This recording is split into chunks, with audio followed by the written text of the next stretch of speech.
अनुरोध है अपर मुख्य सचिव महोदय से कि स्वागत की उद्बोधन प्रदान करने का कष्ट करें।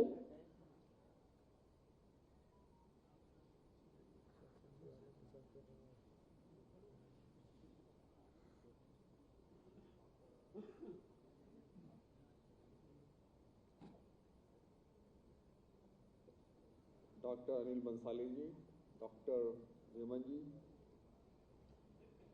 सचिवालय में कार्य क्षमता वर्दी व्याख्यान माला में कैपेसिटी बिल्डिंग के अंतर्गत यह तीसरा लेक्चर सीरीज है।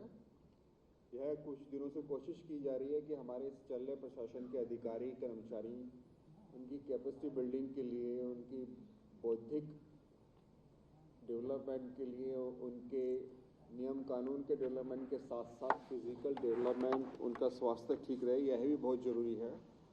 उसी उद्देश्य से यह किया जा रहा है। इससे पहले कार्डियोलॉजी पर हृदय के ऊपर लेक्चर सीरीज की गई थी।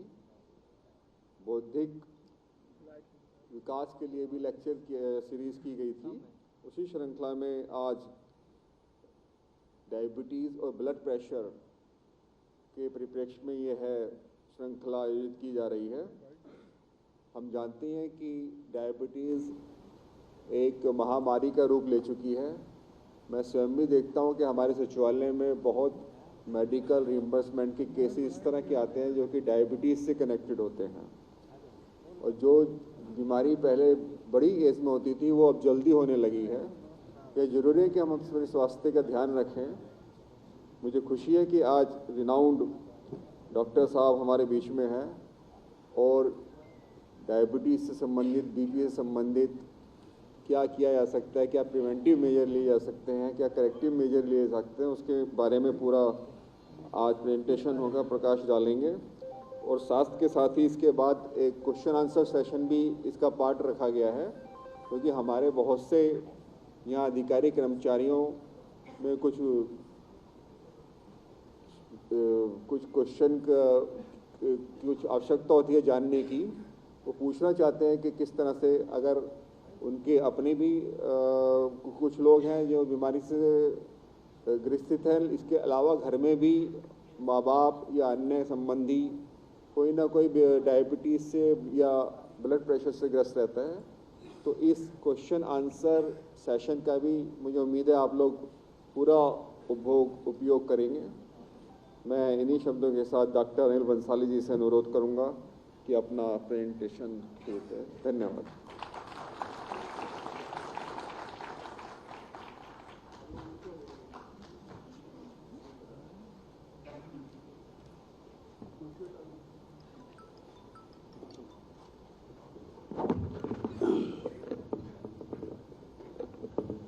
माननीय मुख्य सचिव महोदय,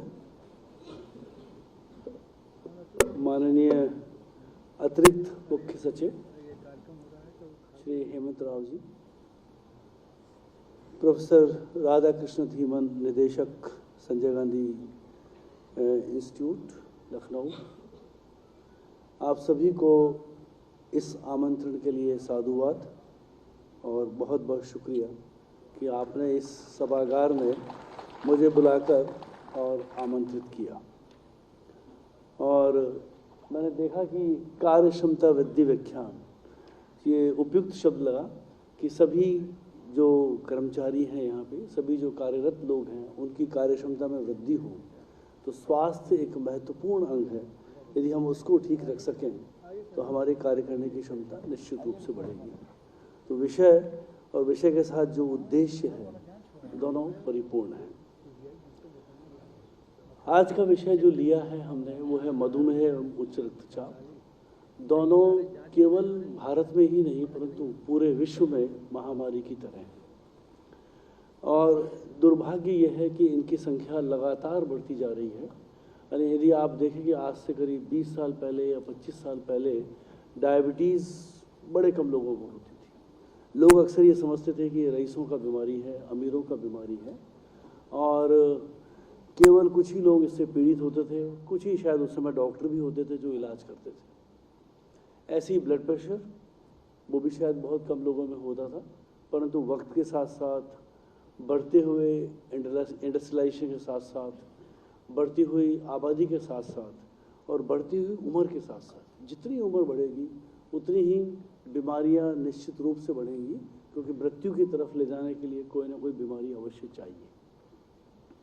तो आज हम इसी विषय पे बात करेंगे कि डायबिटीज़ क्या है, डायबिटीज़ को हम किनको अधिक संभावना है, डायबिटीज़ को हम कैसे रोक सकते हैं, क्या इसको रोका भी जा सकता है कि नहीं सकता, और इस समय जो सबसे मुख्य प्रश्न जो प्रज्वलित हो रहा है कि डायबिटीज़ को रिवर्सल भी हम कर सकते हैं कि नहीं कर सकते, इनके बारे में हम आपसे बात करेंगे।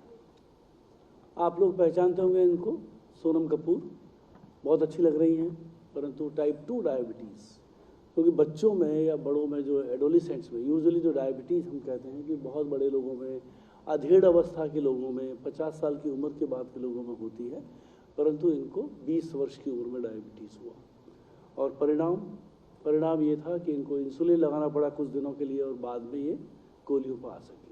यानी इस जो एडोलिसेंट डायबिटीज़ है, जो बहुत ही जल्दी उम्र में डायबिटीज़ है, जो निरंतर रूप से बढ़ रही है, और उसका एक कारण कोविड-19 भी है कि कोविड के दरमियान काफ़ी बच्चे जो देखे गए जिनका वज़न बहुत बढ़ा, तो कोविड में एक्टिविटी कम हो गया, और वैसे भी लाइफस्टाइल में बहुत बड़ा बदलाव आया है कि लोग अधिकांश और सारे समय या तो कंप्यूटर या लैपटॉप या व्हाट्सएप पे लगे होते हैं, तो उसकी वजह से वज़न बढ़ा और वज़न बढ़ने की वजह से काफ़ी लोगों को डायबिटीज़ हुआ है। और कोविड के बाद डायबिटीज़ के मरीजों की संख्या लगभग 1.5 से 2 गुना बढ़ी है। तो ये एक सबसे बड़ा कारण है कि यदि आपकी दैनिक जीवनचर्या यदि शिथिल हो जाती है तो आपको डायबिटीज़ होने की संभावना ज़्यादा होती है। हमारे माननीय गृह मंत्री, और आप देखें इनको भी डायबिटीज़ है, इंसुलिन भी लगाते हैं, परंतु आप ये देखें इनसे ये भी सबक मिलता है कि डायबिटीज़ आपकी उन्नति में, आपकी प्रगति में बाधक नहीं, ये साधक हो सकती है। और मिथिलेश जी हमारे सामने बैठे हैं जो चंडीगढ़ में हमें हमेशा कई बार दिखाने आते थे, और देखिए एमएलए बने, एमपी बने और लड़ रहे हैं अभी तक। तो ये जो जोश है कि ये सोचें कि डायबिटीज़ हो गया है और अब तो बीमारियां ही बीमारियां हो गई हैं, ऐसा नहीं है। डायबिटीज़ भी, अरे इसको यदि हम वरदान की तरह लें, बजाय श्राप की तरह के वरदान की तरह लें, तो ये भी आपके लक्ष्य को प्राप्त करने में साधक हो सकती है। ये खिलाड़ी देखिए आप, वसीम अकरम, आप सभी पहचानते होंगे, और अभी कल ही इनका एक किताब रिलीज हुआ है सुल्तान, आपने सुना होगा इनके बारे में। और बड़े चुनिंदा और बड़े उम्दा खिलाड़ी रहे और फ़िलहाल रिटायर्ड, पर अच्छा जीवन ज़िंदगी जी रहे हैं। और नसीरुद्दीन शाह, इनको भी देखा होगा, इनको भी टाइप 2 डायबिटीज़ है। अरे आप ये कहें कि अधिकांश सेलिब्रिटीज़ को डायबिटीज़ है, तो या हम कहेंगे कि सेलिब्रिटीज़ बनने के लिए डायबिटीज़ होना ज़रूरी है। मधुमेह रोग एक नाम अनेक, मधुमेह हिंदी में और संस्कृत भाषा में प्राचीन नाम है। कुछ लोग शुगर रोग के नाम से कहते हैं, कुछ लोग चीनी रोग के नाम से भी कहते हैं। पंजाब में हमारे कई लोग इसको चीनी रोग भी बोलते हैं, परंतु इसको हम डायबिटीज़ कहते हैं। और डायबिटीज़ 2 शब्दों से बना है। डायबिटीज़ मेलाइटस इसका पूरा नाम है। मेलाइटस मानी हनी, यानी शहद, और डायबिटीज़ मानी साइफन, यानी पेशाब में और चीनी यदि बराबर निकलती रहे तो उसको, इसलिए इसका नाम डायबिटीज़ मेलाइटस वैज्ञानिक रूप से पड़ा। और ये नहीं कि मधुमेह अभी पिछले 20 साल 25 साल में ये बीमारी आया है। मधुमेह कितना पुराना रोग है, तो मिस्र देश में यानी इजिप्ट में सबसे पहले 1500 वर्ष पूर्व, और एक साइप्रस नाम के वैज्ञानिक थे, उन्होंने इसका नामकरण दिया। तो उन्होंने कहा कि 1500 साल पहले उन्होंने डायबिटीज़ के बारे में बात करना शुरू किया। भारत का भी योगदान, हमारे जो एक सर्जन थे सुश्रुत, उन्होंने सबसे पहले ये महसूस किया और देखा मरीजों में कि डायबिटीज़ के मरीज़ के पेशाब पर चींटियाँ इकट्ठी होती है। आप लोगों में से भी जो कुछ मरीज़ होंगे डायबिटीज़ के, या कई बार हम बच्चों के पेशाब में जब उनको डायबिटीज़ होती है तो चींटियाँ पेशाब पर आ जाती है। तो घर वाले या माँ जो हैं या घर में जो वृद्ध लोग हैं वो समझते हैं कि बच्चे को या बड़े आदमी को डायबिटीज़ हो गया है।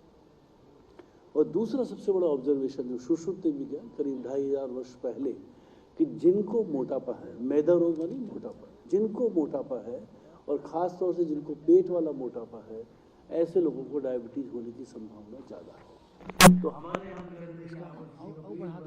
समृद्धि का निशानी है, तो समृद्धि का नहीं है बल्कि बीमारी की निशानी। तो ये बात भी कि मोटापा और पेट वाला जो मोटापा है ये आपको डायबिटीज़ कर सकता है, ये सुश्रुत ने आज से करीब 2500 वर्ष पहले उस समय के जो मरीज देखे होंगे उससे ये ऑब्जर्वेशन किया। 1921 का वर्ष डायबिटीज़ के इतिहास में सबसे महत्वपूर्ण है क्योंकि उस वर्ष इंसुलिन की खोज हुई और दो वैज्ञानिक थे, बेंटिंग एंड बेस्ट, जिनका फोटो भी मैं आपको दिखाऊंगा अभी। और उस खोज से, क्योंकि इंसुलिन की खोज के बाद ही जो टाइप 1 डायबिटीज़ के बच्चे हैं जिनको इंसुलिन प्राणदायक औषधि है, वो उनकी उम्र बढ़ी, अदरवाइज अन्यथा वो बच्चे सब लोग मर जाया करते थे। और आज के इस युग में जो टाइप 2 डायबिटीज़ के मरीज भी बहुत लंबे समय जी रहे हैं, उनको भी इंसुलिन की आवश्यकता होती है। तो इंसुलिन की खोज ने दुनिया में हजारों नहीं बल्कि लाखों करोड़ों लोगों को उम्र प्रदान की।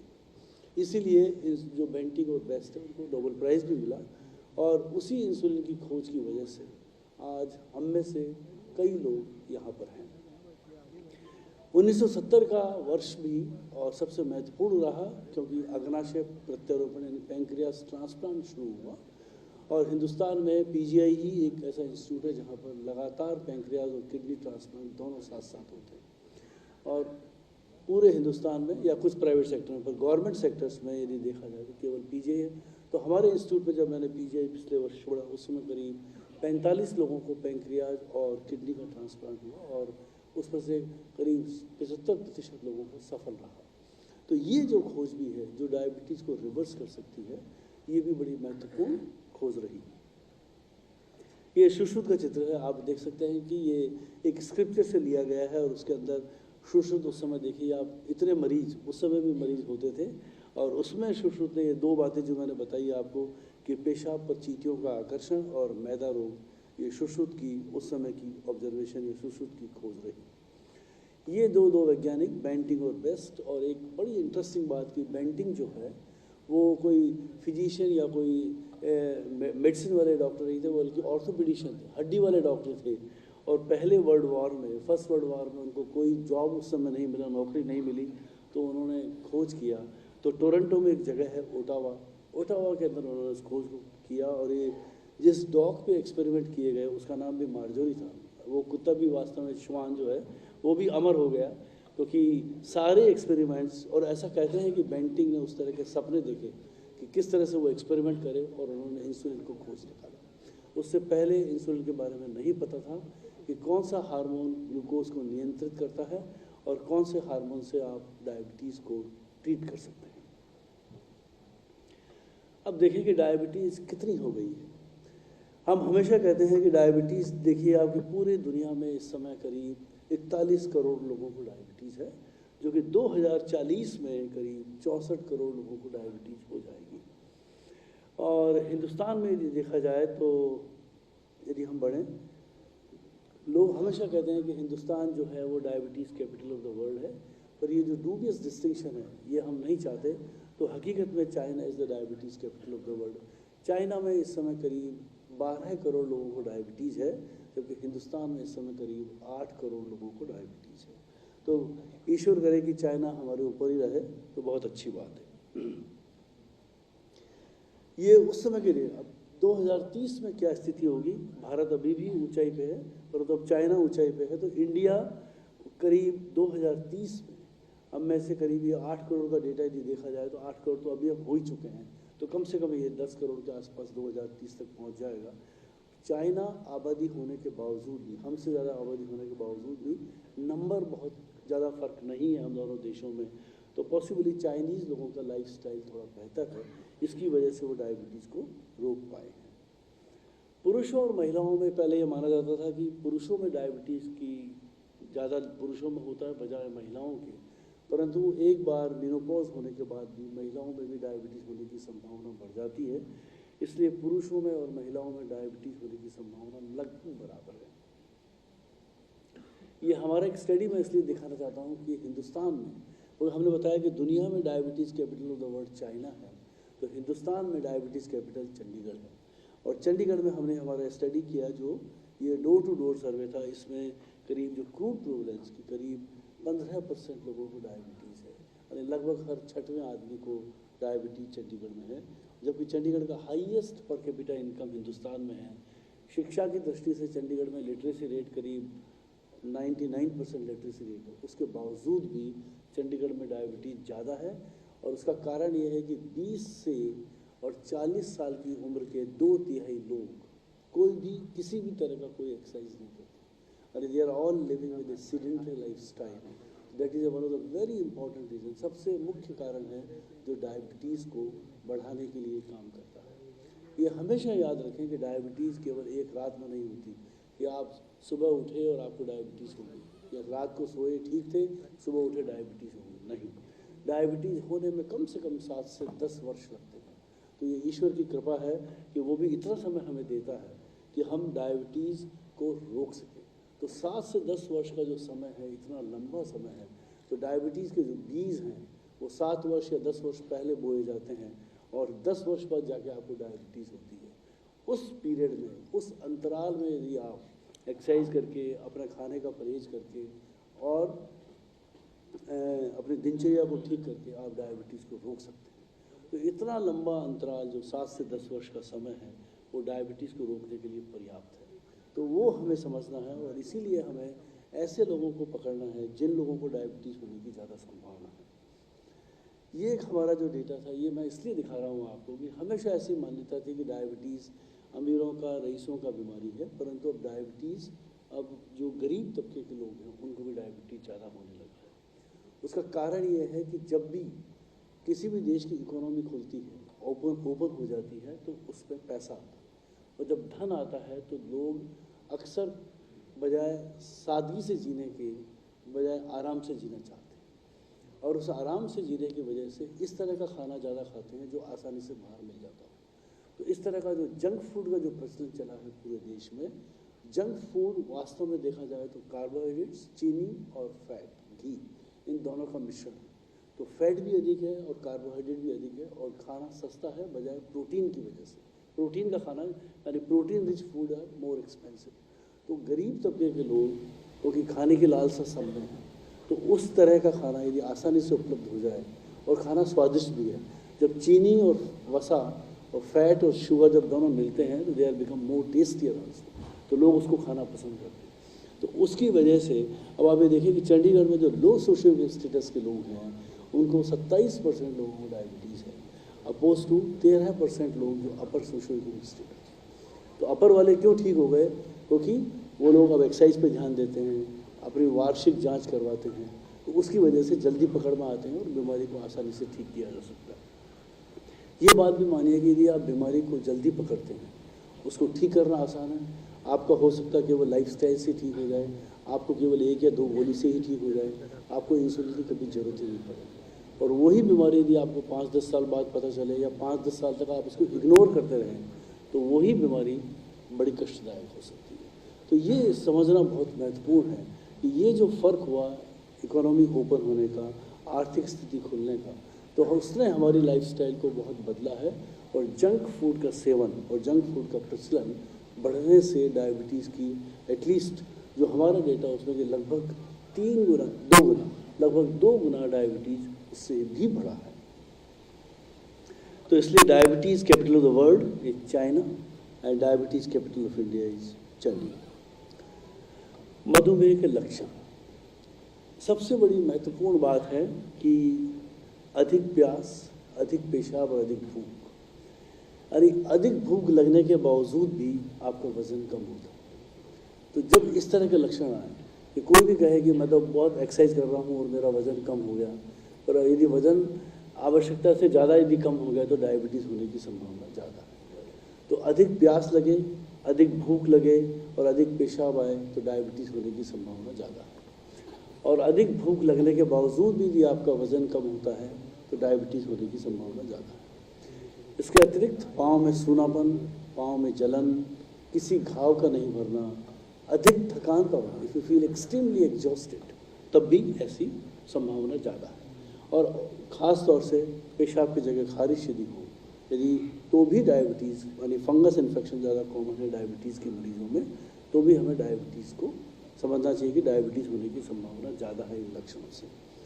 और तो दुर्भाग्यवश 50% लोगों में डायबिटीज़ के कोई भी लक्षण नहीं होते। ये सबसे कष्टदायक बात है और यही बात हमको चेताती है कि हमें इसीलिए हर वर्ष एनुअल स्क्रीनिंग करना चाहिए, चाहे आपको डायबिटीज़ हो कि चाहे नहीं हो।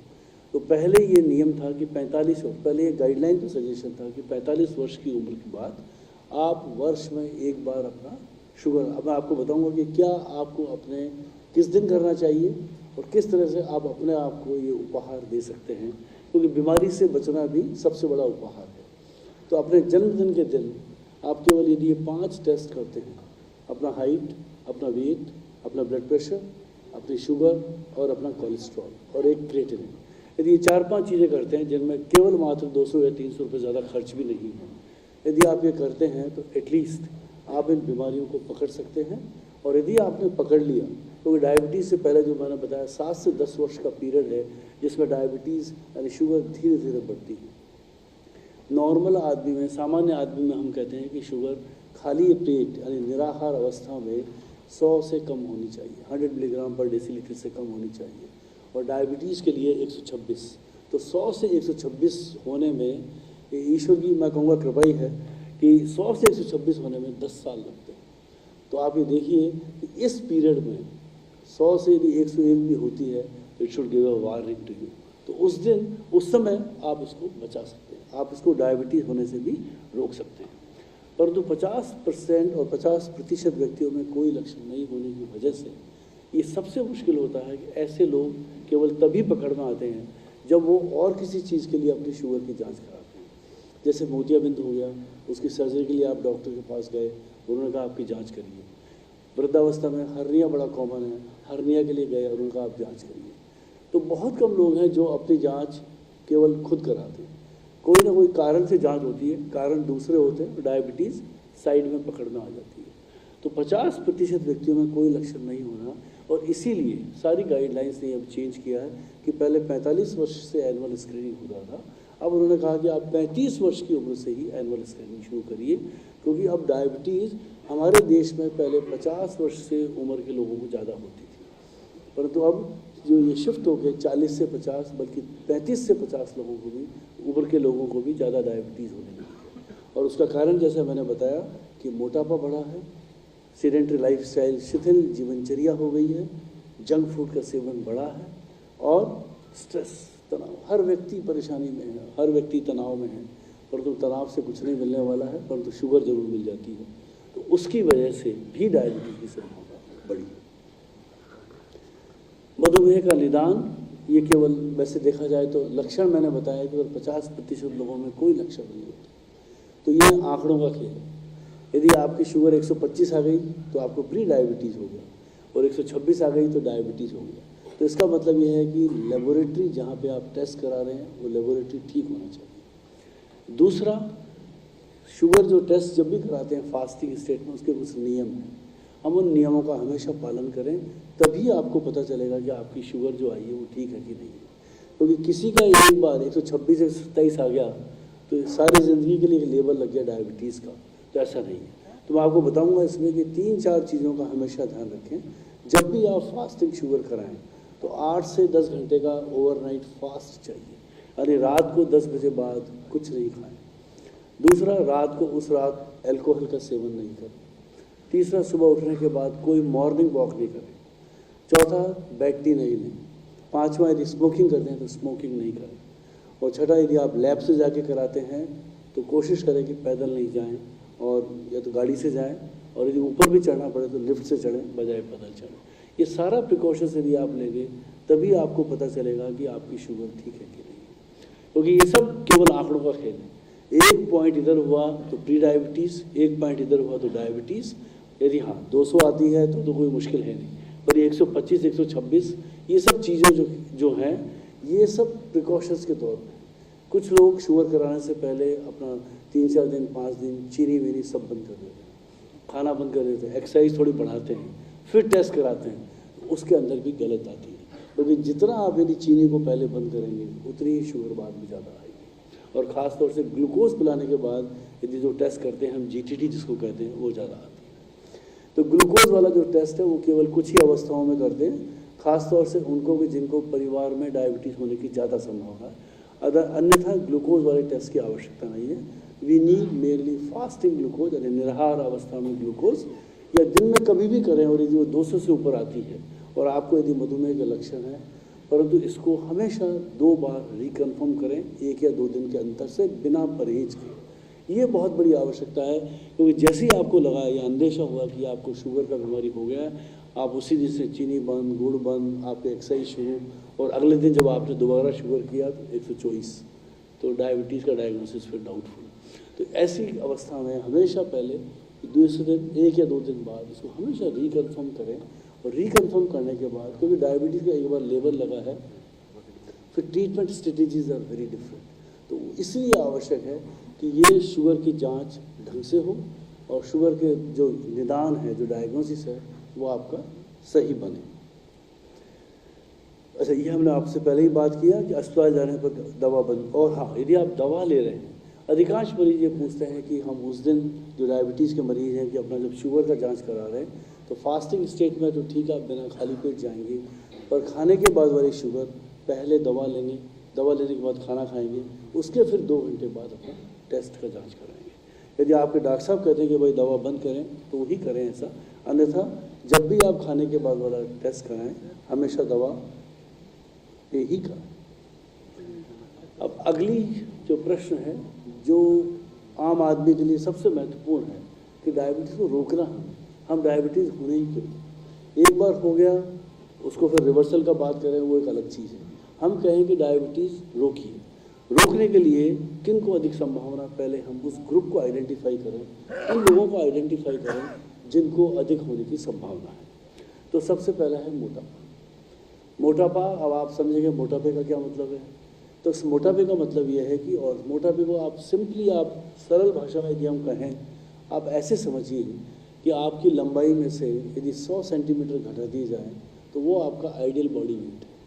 तो जैसे यदि मेरा लंबाई 180 सेंटीमीटर है, तो 180 में से यदि 100 घटाए जाएँ तो 80 किलो मेरा आइडियल बॉडी वेट है। इतना मेरा वजन होना चाहिए। और लगभग यही महिलाओं के लिए कि जैसे किसी महिला की लंबाई 160 सेंटीमीटर है, और उसमें यदि 100 घटाया जाए तो उसका वजन 60 किलो होना चाहिए। यदि आपका उससे वजन यदि ज़्यादा है तो आपको यदि मोटापा है, और उस मोटापे को आप, यदि मोटापा है तो आपको डायबिटीज़ होने की ज़्यादा संभावना है। So height in centimeter minus 100 is equal to ideal body weight. तो आप अपना body weight, ideal body weight जो होना चाहिए, वो आप अपने आप कैलकुलेट कर सकते हैं। यदि आपके परिवार में मधुमेह है तो आपको होने की दुगनी संभावना।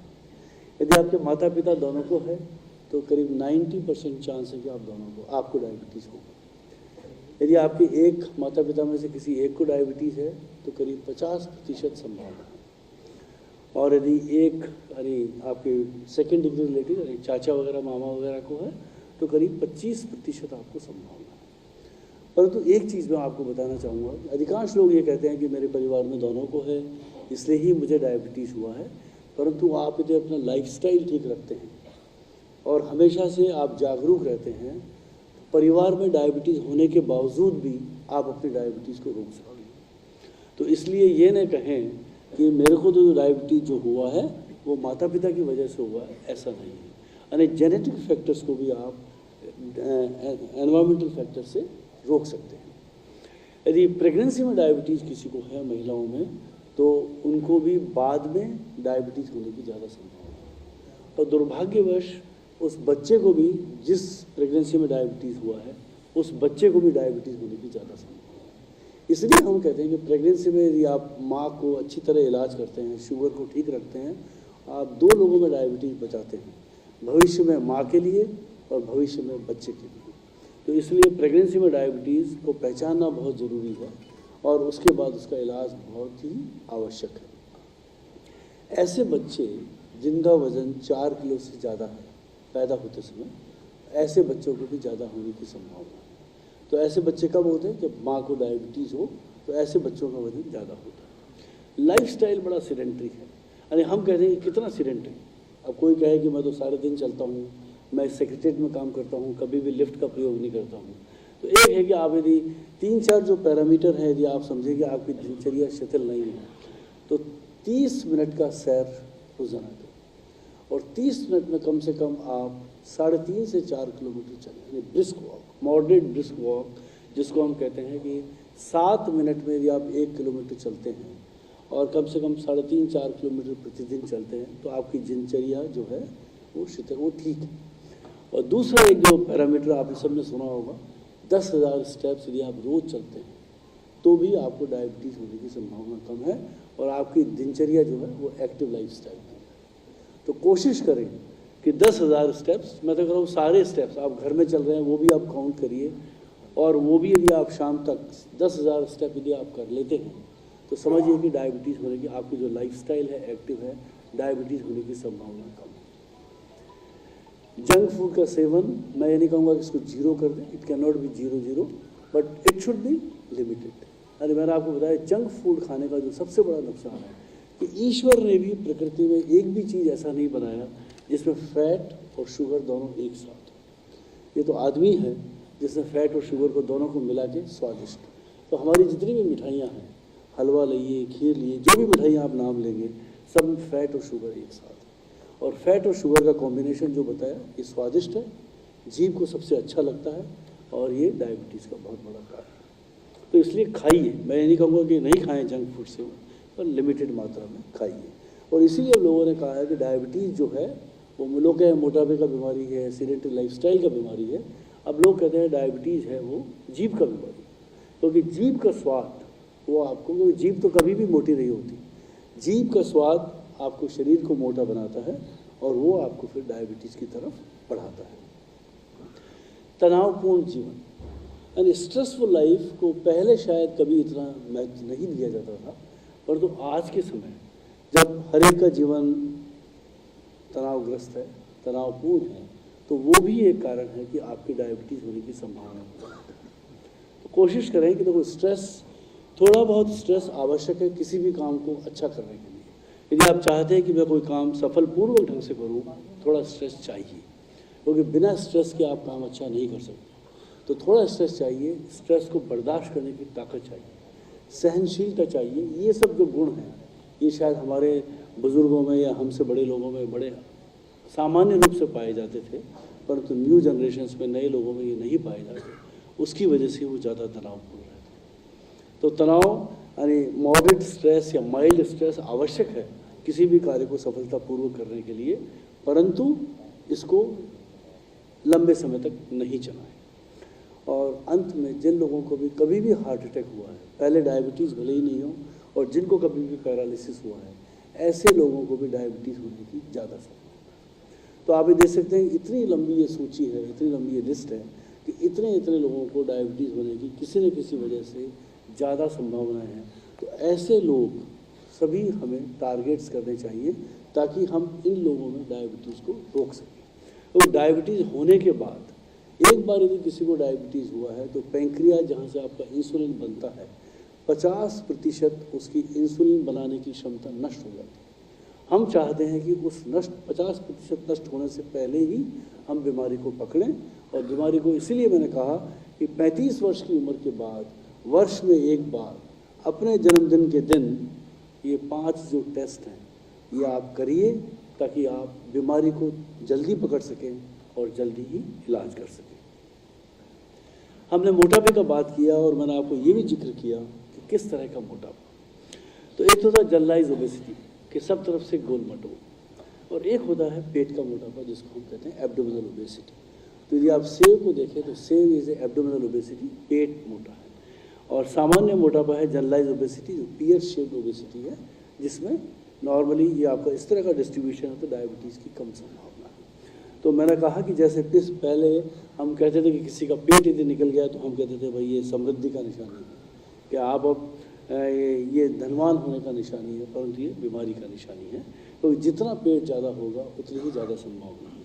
अब कितना हो पेट, तो इसलिए हम कहते हैं कि 90 सेंटीमीटर यदि आपका वेस्ट लाइन है पुरुषों में और 80 सेंटीमीटर यदि महिलाओं में वेस्ट लाइन है तो आपका ये वेस्ट लाइन ठीक है। 90 सेंटीमीटर से यदि ऊपर है और महिलाओं में यदि 80 सेंटीमीटर से उनका वेस्ट ज़्यादा है तो ये पेट का मोटापा कहलाता है। तो जैसे मैंने बताया कि आपका मोटापा, ओवरऑल मोटापा हाइट -100 और पेट का मोटापा 90 और 80 सेंटीमीटर यदि आप याद रख सकें कि 90 सेंटीमीटर पुरुषों के लिए और 80 सेंटीमीटर महिलाओं के लिए, तो अपना वेस्ट नापिए आज जाके और देखिए कि आप कहाँ फिट होते हैं।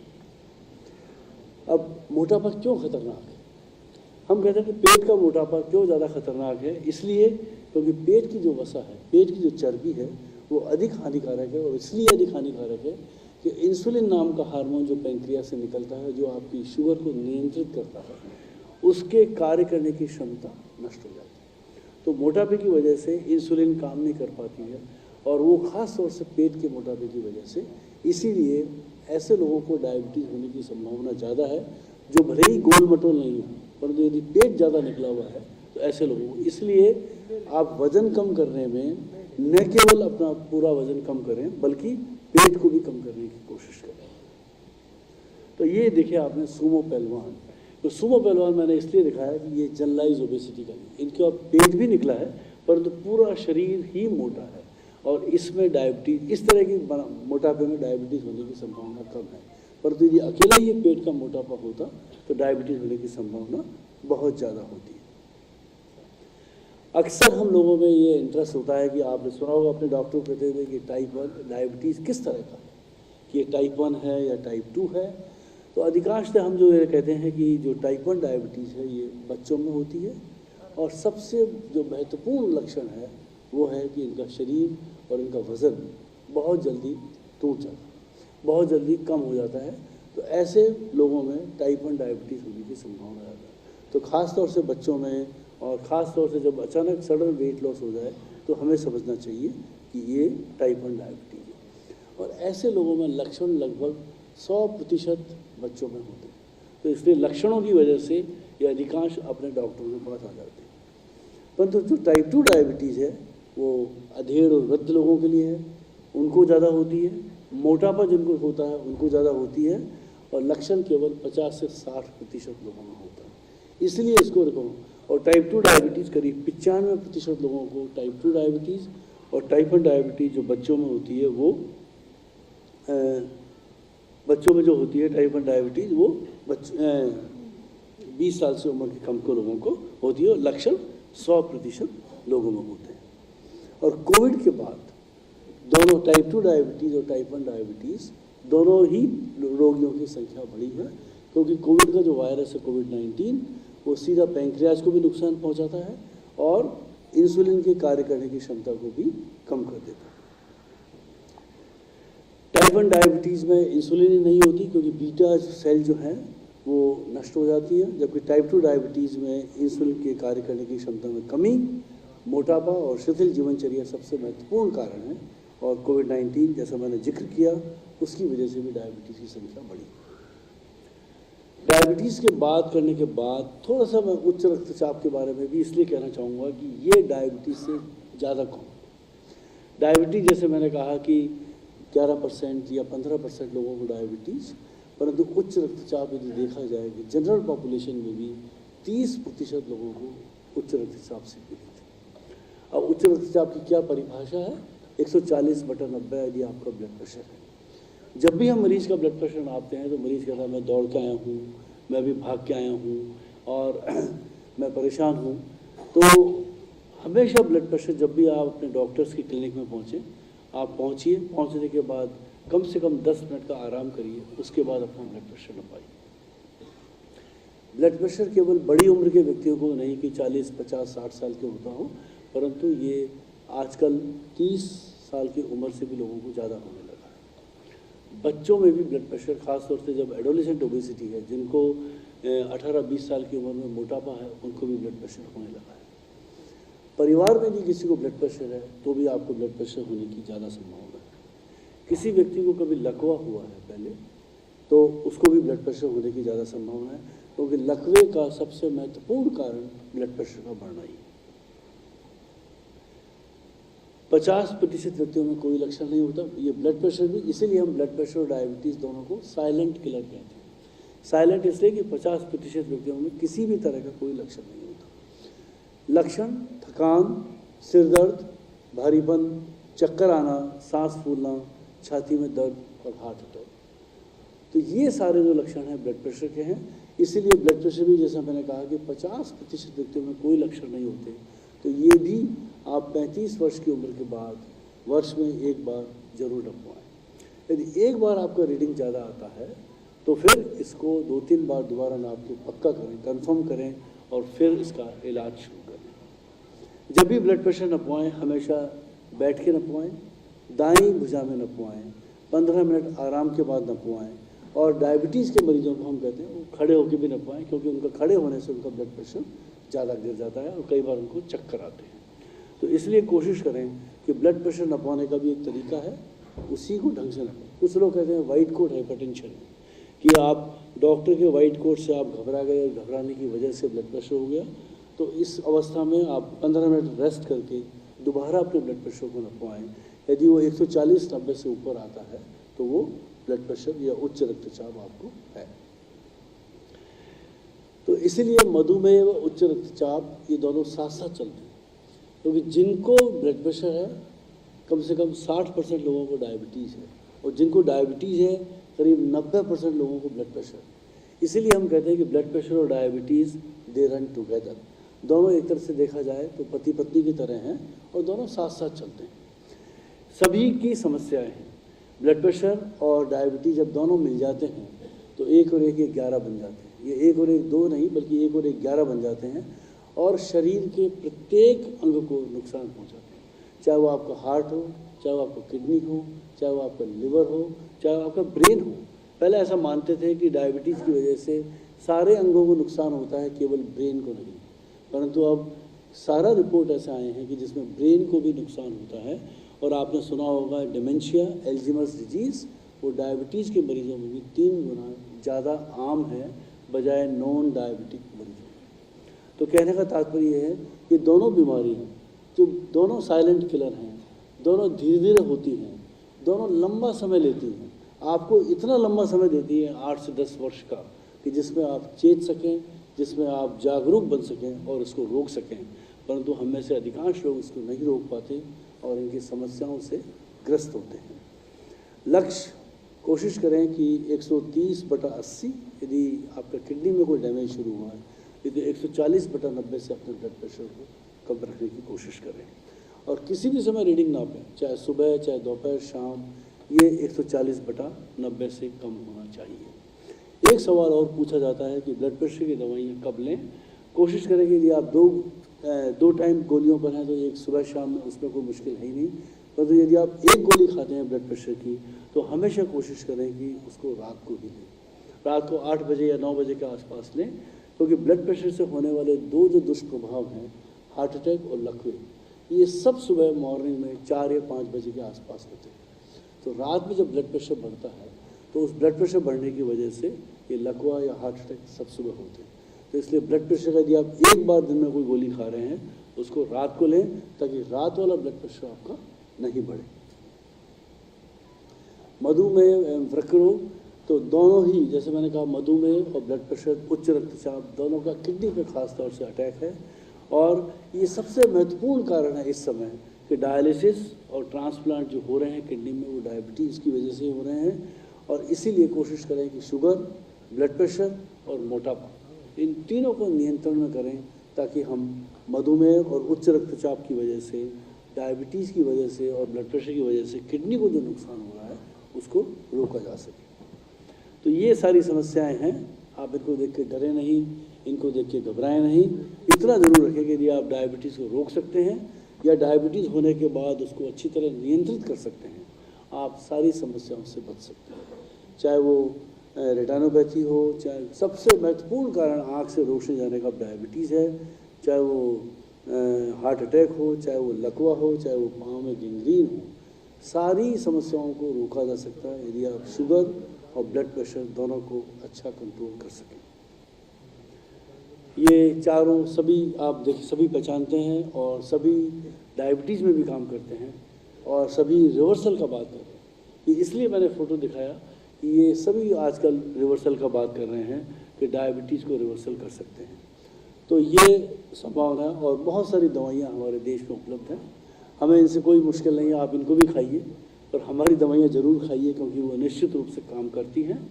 उनके लिए पीछे बहुत बड़ी एविडेंस है, बहुत बड़ा साइंटिफिक डेटा है, ताकि आप हमारी दवाओं के सेवन से एटलीस्ट आप अपनी शुगर को ठीक रख सकते हैं। एक कुछ शब्द मैं कहना चाहूँगा कि जो डायबिटीज़ के रोकने के लिए जो ख़ास तौर से बात की, रिवर्सल इज़ तो एक तो रिवर्सल यदि हम किसी को कहते हैं, इसका मतलब ये है कि हम डायबिटीज़ को क्योर कर रहे हैं, पर वास्तव में देखा जाए तो डायबिटीज़ क्योर नहीं होती। और इसमें इसलिए इसको जो साइंटिफिकली हमने जो नाम दिया है, इसको कहा डायबिटीज़ रेमिशन, यानी आप डायबिटीज़ को कुछ समय के लिए ठीक कर सकते हैं अपना वज़न कम करके।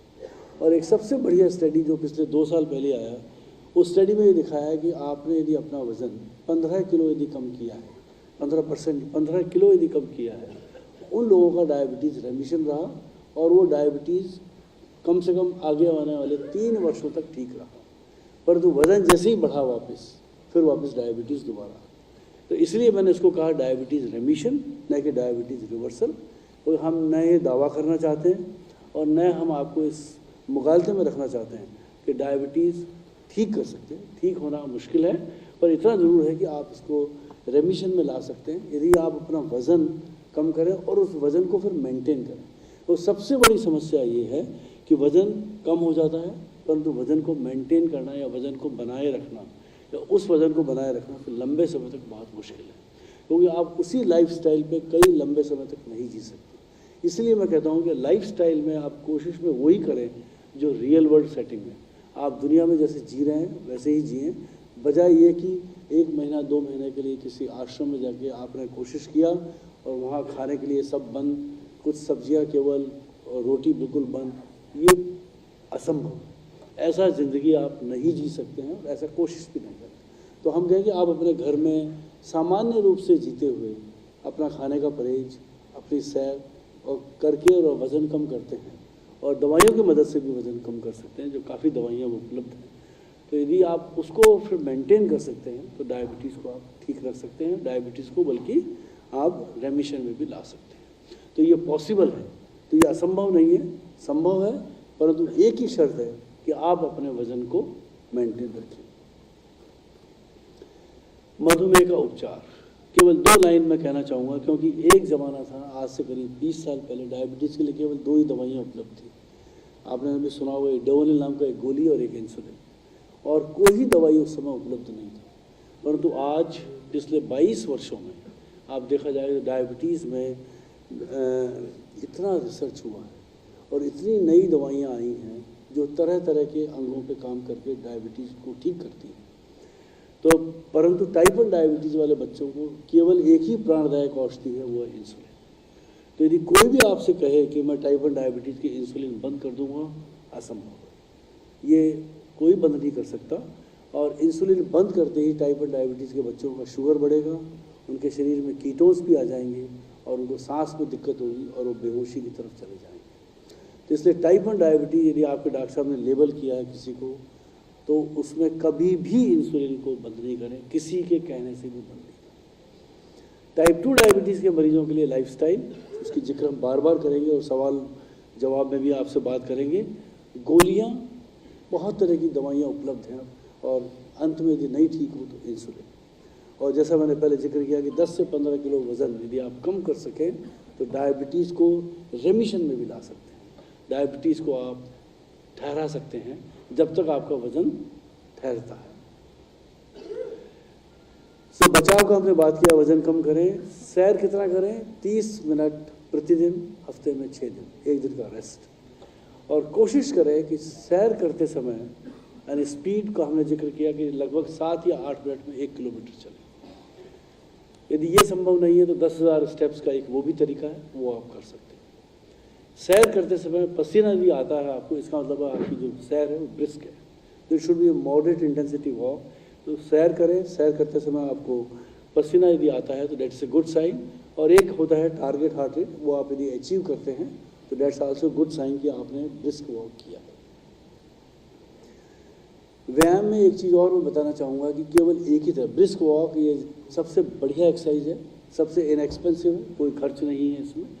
परंतु यार कॉम्बिनेशन ऑफ एक्सरसाइज करते हैं आप तरह तरह के, 2 दिन ब्रिस्क वॉक, 2 दिन लाइट जिम, 2 दिन योगा और प्राणायाम, इस तरह का यदि एक्सरसाइज करते हैं वो ज़्यादा बेहतर है।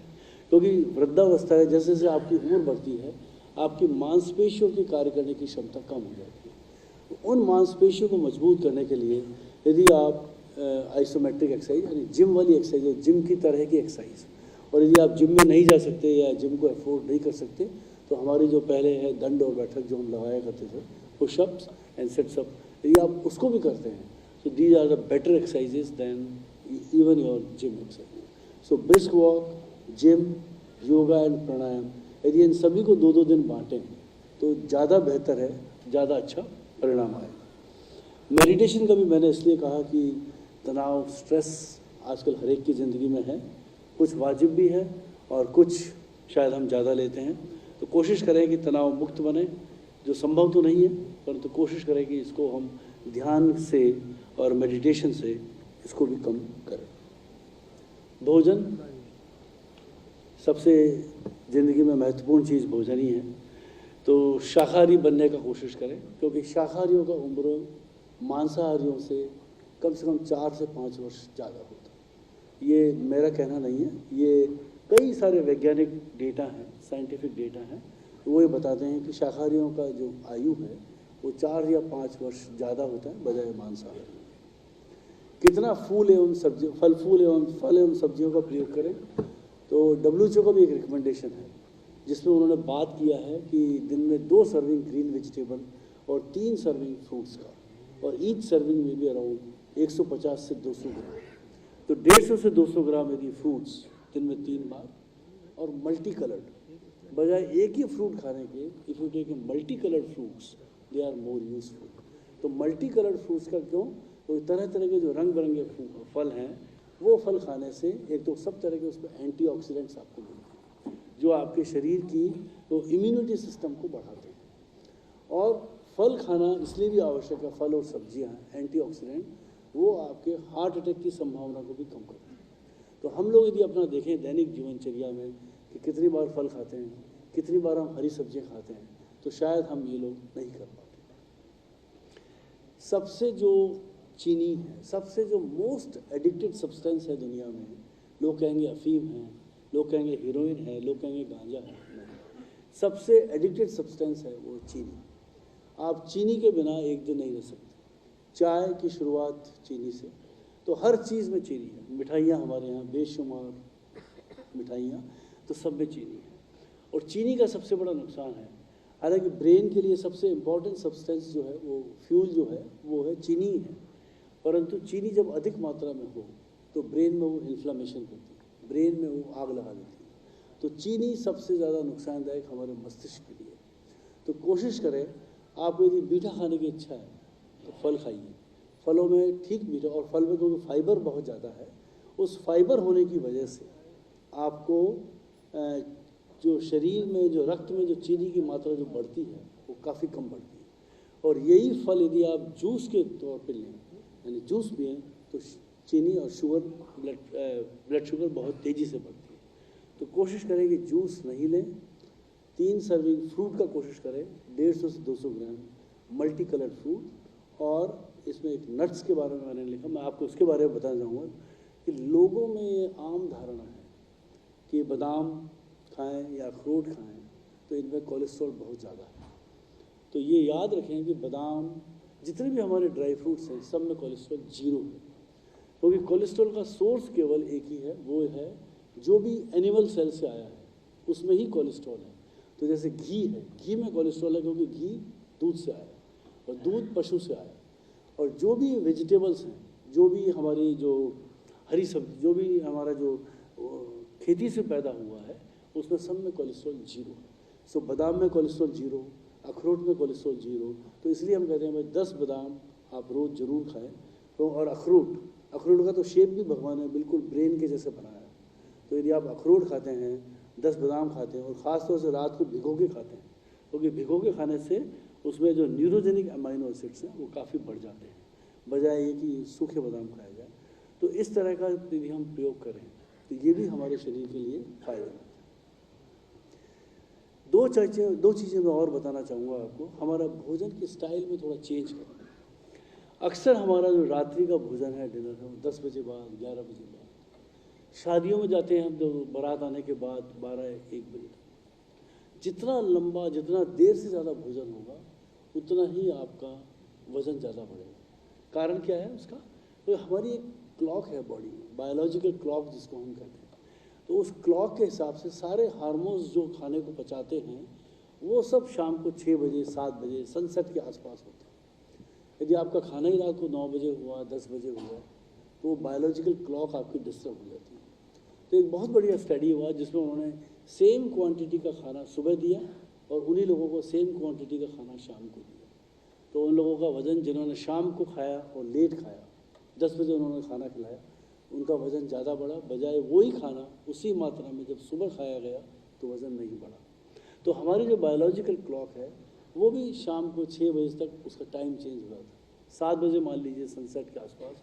परंतु आप खाना जितना लेट करेंगे तो उतना ही आपका वज़न ज़्यादा बढ़ने की संभावना है। उसका एक कारण ये भी है कि खाना खाते ही, अदरवाइज हमेशा कहते हैं कि खाना खाने के 2 घंटे बाद आप सोएं। खाना खाते ही आप तुरंत सोएंगे तो नो एक्टिविटी, और कोई एक्टिविटी नहीं होने की वजह से आपका जो भी आपने खाया वो चर्बी सब बन के आपका वज़न बढ़ाएगा।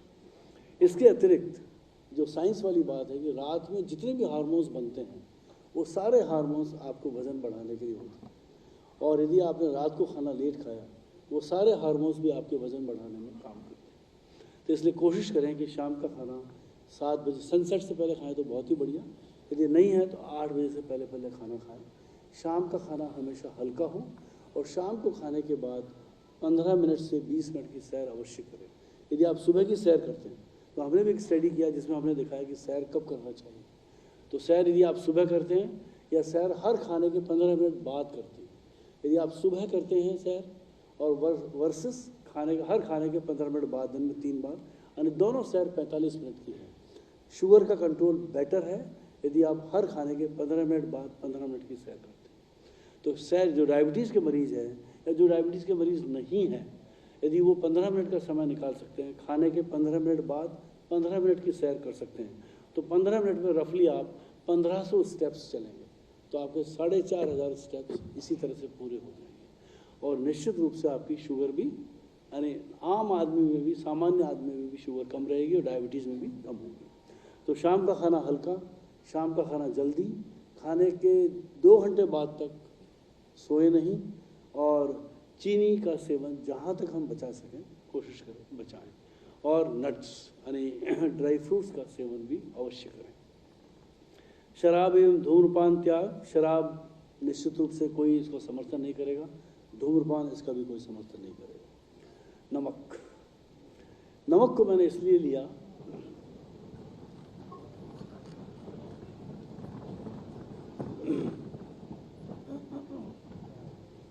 Should I continue sir?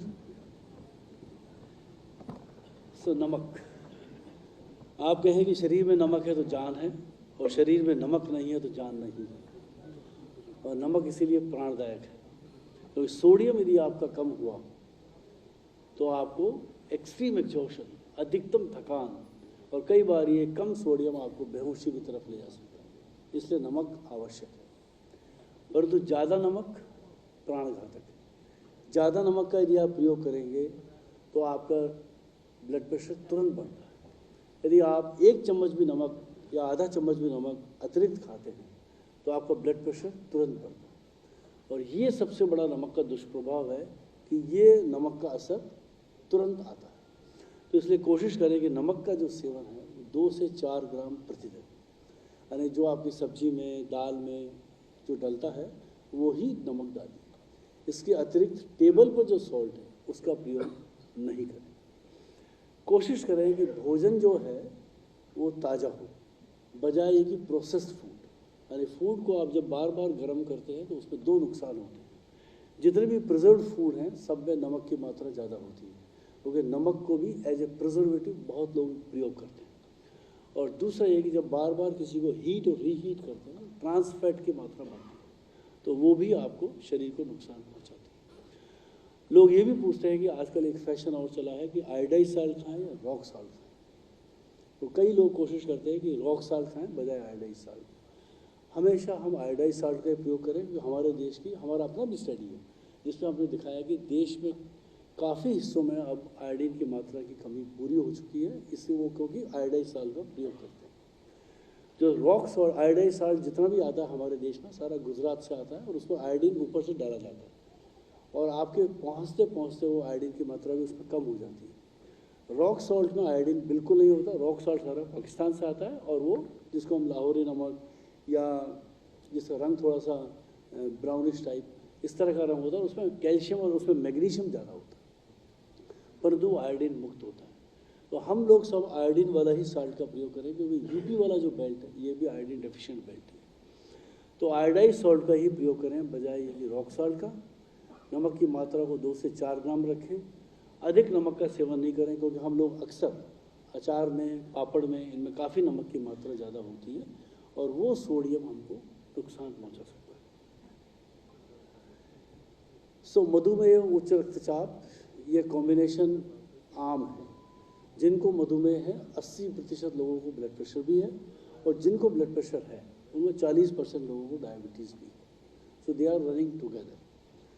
तो इसको वरदान की तरह लें या अभिशाप की तरह?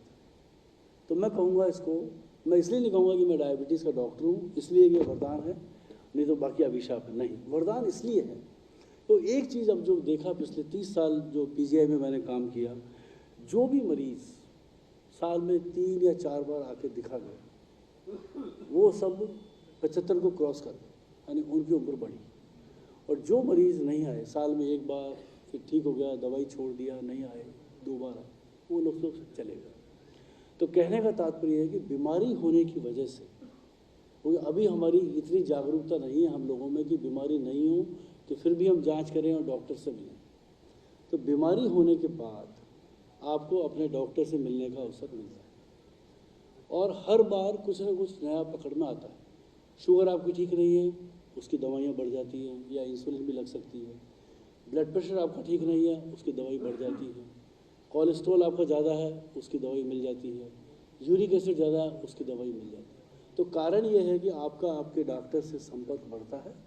संपर्क बढ़ने की वजह से आप दवाइयों को ज़्यादा, आप बीमारियों को ज़्यादा पकड़ते हैं और उनको ठीक करने की कोशिश करते हैं। तो कहने का तात्पर्य है कि इसको वरदान की तरह लें।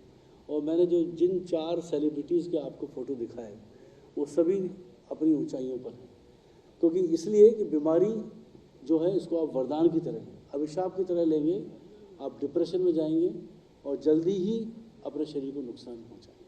तो इसलिए वरदान की तरह लें। और मैंने आपको बताया कि ऐसे लोग जो अपना समय पे सही इलाज करवाते हैं दीर्घायु को प्राप्त करते हैं। तो इसलिए आजकल कई डायबिटीज़ हम जो देखते हैं 70, 75, इवन 80 तक को भी क्रॉस कर चुके हैं। अभी हमारे पास कुछ दिनों पहले एक डायबिटीज़, उनको 75 साल से, तो उनको करीब डायबिटीज़ हुआ 16 साल की उम्र में, और 75 साल का डायबिटीज़ उन्होंने जीवन जिया है। तो यानी ये संभव है कि लंबा जीवन आप जी सकते हैं यदि आप अपने शरीर पर कुछ ध्यान दें। कोशिश करें कि स्वस्थ जीवन के बारे में मैं एक कहना चाहूँगा कि अभी आपने देखा होगा 4-5 सेलिब्रिटीज़ की एक साथ अचानक मृत्यु, सडन डेथ हुई। They were all physically fit but they were all unhealthy. चाहे वो नाम नहीं गिनाऊंगा मैं, चाहे वो पुनीत राजकुमार हो, चाहे वो सिद्धार्थ शुक्ला हो, they were all doing exercise on that day. उस दिन भी वो सिद्धार्थ शुक्ला ने जिम किया, जिम करने के बाद रात को आए, सो गए और सुबह गए। तो कहने का तात्पर्य है कि वो फिजिकली भले ही फिट हों बट दे वर अनहेल्थी। तो कोशिश करें कि इसीलिए वो अनहेल्थी क्यों थे। अब या तो उनका कहीं ना कहीं कोलेस्ट्रॉल बढ़ा होगा, शुगर हो सकता है अभी प्री डायबिटिक स्टेट में चल रहे होंगे, जिम करते समय ब्लड प्रेशर बहुत बढ़ता होगा, तो कहीं ना कहीं कुछ था। तो फिजिकली वो लोग बड़े फिट थे पर वो बेसिकली शारीरिक रूप से they were unhealthy, that's why they died. आपने कई बार सुना होगा कि रात को सोए और सुबह उठे ही नहीं। कई बार ये भी सुना होगा ट्रेडमिल करते करते चले गए। तो इन सब में क्या होता है कि हमारे शरीर की जितनी भी जो रक्त नलियाँ हैं, क्योंकि एक आपने सुना होगा कि हर शमशान के बाहर एक चीज़ लिखा होता था, मुझे अभी भी ध्यान है कि हमारे जयपुर में जो शमशान था वहाँ पे एक लिखा होता था कि मृत्यु की प्रक्रिया जन्म होने के तुरंत बाद शुरू हो जाती है, यानी जन्म के तुरंत बाद मृत्यु की प्रक्रिया शुरू हो जाती है। तो मैं शायद कई वर्षों तक उसको समझ नहीं पाया कि क्यों है कि जन्म के बाद मृत्यु की प्रक्रिया शुरू हो जाती है।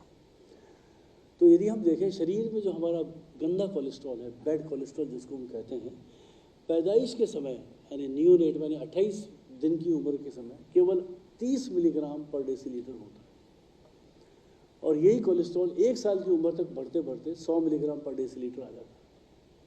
और आज हमारा टारगेट वही है कि इस कोलेस्ट्रॉल को 30-40 ही लेके आए, चाहे वो दवाई से लेके आए, चाहे आप खाने के परहेज से लेके आए। क्योंकि जो प्रोसेस खून की नलियों में, जो एथेरोस्क्लेरोसिस का जो प्रोसेस है, खून की नलियों का जो बंद होने का जो प्रोसेस है, वो जन्म के तुरंत बाद आरंभ हो जाता है। और उस प्रक्रिया को आप अपना लाइफस्टाइल से, आप नई दवाइयाँ जो उपलब्ध हुई हैं जो आपकी उम्र को बढ़ाती हैं। मैं इसीलिए कहता हूँ कि डायबिटीज़ में अब इस तरह की कई दवाइयाँ आई है जो न केवल शुगर को ठीक करती हैं, परंतु आपको मृत्यु से भी रोकती है। अब आप कहोगे मृत्यु कौन रोक सकता है, वो तो ईश्वर के हाथ में है। तो हम भी कहेंगे कि मृत्यु को हम भी नहीं रोक सकते, परंतु जब तक आप जिए तब तक आप अच्छी तरह जिए, स्वस्थ जिए और किसी पर निर्भर होकर न जिए। तो हमारा लक्ष्य यही है कि आप अच्छा जिए, और जब आप अच्छे रहेंगे कुछ न कुछ अच्छा करेंगे, समाज के लिए अच्छा करेंगे, तो एटलीस्ट ये तो माना जाएगा कि आपके शरीर से इस देश को, इस समाज को, इस राष्ट्र को फ़ायदा हो रहा है। और कोशिश करें कि समाज के उपयोगी बने, ताकि हमारा ज़िंदगी और हमारा जीवन श्रेष्ठ हो और लोग हमें याद रखें। ये आहार का एक लिस्ट जो हमने बनाया, जो हम हमारे ओपीडी में अक्सर फॉलो करते थे, इसमें बस एक ही चीज़ मिसिंग है, वो है रोटी। तो सबसे जो खतरनाक चीज़ है हमारे खाने में, दो ही चीज़ें, एक तो चीनी और दूसरा है रोटी। और रोटी में सबसे ज़्यादा नोटोरियस जो है वो गेहूँ है। गेहूँ खाने से आपकी शुगर स्पाइक करती है। तो इसीलिए कोशिश करें कि मल्टीग्रेन आटा खाएं तो ज़्यादा बेहतर है, ताकि आपकी शुगर तेज़ नहीं बढ़े। और दूसरा एक चीज़ मैं आपको बताऊं, जो मैं पहले नहीं बताया, फल कब खाना चाहिए। हमने फलों का बात किया कि 3 सर्विंग फ्रूट्स का, 2 सर्विंग ग्रीन वेजिटेबल का हो। फल कब खाएं, तो फल हमेशा कोशिश करें कि खाने के तुरंत बाद खाएं, क्योंकि फल में उसके 2 सबसे बड़े फ़ायदे हैं, बजाय 2 खानों के बीच में खाएं। तो लोग अक्सर फल शाम को 5 बजे या दोपहर में 11 बजे के आसपास खाते हैं। हम कहेंगे नहीं, ब्रेकफास्ट के तुरंत बाद, लंच के तुरंत बाद और डिनर के तुरंत बाद। उसके 2 फ़ायदे हैं। एक तो ये कि यदि आप फल खाने के तुरंत बाद खाते हैं तो आपकी जो शुगर का राइज है वो बहुत कम होता है, बजाय यदि आप फल खाने के बीच में खाते हैं या खाने के पहले खाते हैं। और दूसरा, फलों में काफ़ी मात्रा में हमारे शरीर में पाचन, डाइजेस्टिव एंजाइम्स बहुत सारे हैं, और वो डाइजेस्टिव एंजाइम्स खाने को पचाने में मदद करते हैं। तो आप यदि ये भी कोशिश करें कि जो लोग अक्सर ये गैस की गोली, गैस तो हर एक को बनती है, तो इस गैस की गोली जो पेंटोसिड है या राजू, तरह तरह की दवाइयाँ जो खाते हैं, उसको भी आप कम कर सकते हैं यदि आप फल खाने के तुरंत बाद खाएं। तो ये जो चार्ट है इसमें रोटी नहीं है, और इस चार्ट ने कई लोगों का उम्र बढ़ाया है। तो इस चार्ट का यदि आप पालन करें तो कम से कम 5 से 7 किलो वजन तो आपका 3 महीने में कम हो ही जाता है। सो निष्कर्ष या उपसंहार, जब मधुमेह और उच्च रक्तचाप दोनों पति पत्नी की तरह, they run together, they are friends and they are foes also. दोनों एक दूसरे के दुश्मन भी हैं और दोनों एक दूसरे के साथ भी हैं। And both are silent killers, क्योंकि 50% लोगों में न डायबिटीज़ के कोई लक्षण होते हैं, न ब्लड प्रेशर के कोई लक्षण होते हैं। दोनों शरीर के लिए घातक है। यानी दोनों मिल जाएं तो 1 और 1 2 नहीं, क्योंकि 1 और 1 11 बन जाते हैं। और ज़िंदगी के 5 मूल मंत्र, मोटापा, जो मैंने आपको बताया कि आप खुद अपना लंबाई में 100 यदि घटाएं, और आपका वेट या वेस्ट लाइन आपकी 90 या 80 है, तो आपको मोटापा है, उसको कम करें। अपना लाइफस्टाइल को बदलें, धूम्रपान का त्याग करें और डेली रूटीन में एक्सरसाइज करें। और कुछ भी नहीं कर सकते तो 10,000 स्टेप्स रोज़ चलें। उसी से भी आपकी ज़िंदगी, 10,000 स्टेप यदि आप चलते हैं तो लगभग 6 से 6.25 किलोमीटर यदि आप चलते हैं तो वो पर्याप्त है आपके शरीर के मेटाबॉलिज्म को ठीक रखने का, और कम से कम आपके वज़न को नहीं बढ़ाएगा। यही एक सफल जीवन की कुंजी है।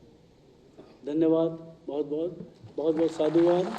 और मिश्रा जी को बहुत बहुत साधुवाद कि आपने हमें आमंत्रित किया और हम यहाँ आए।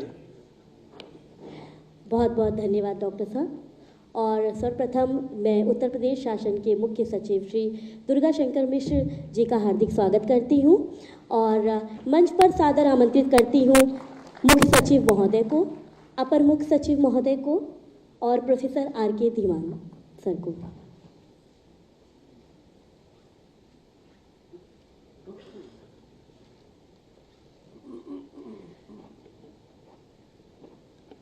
निसंदेह डॉक्टर अनिल भंसाली जी के व्याख्यानोपरांत आप सभी के मानस पटल पर कुछ जिज्ञासाएं होंगी, कुछ प्रश्न होंगी।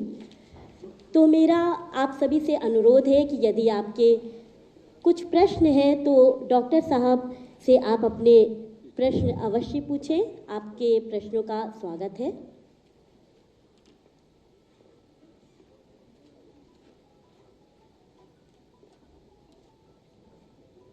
हेलो।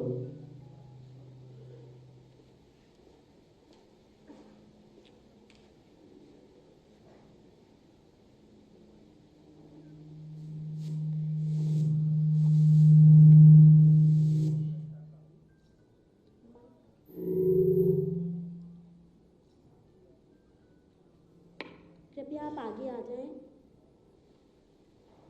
जिन्हें भी प्रश्न पूछना है वो कृपया आगे आ जाएं। आगे आ जाएं।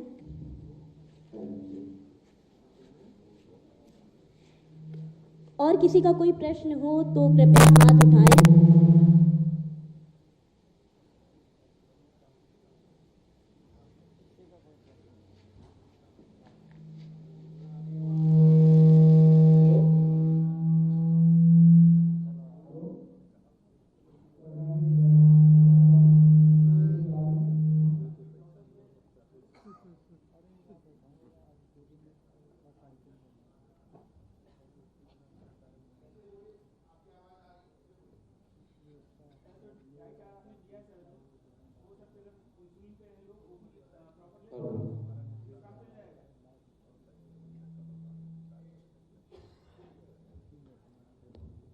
उस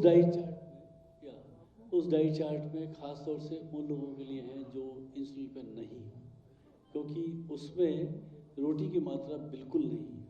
तो वो सामान्य तौर से हमने उन लोगों के लिए बनाया है जो गोलियां ले रहे हैं डायबिटीज़ के लिए और केवल लाइफस्टाइल पे।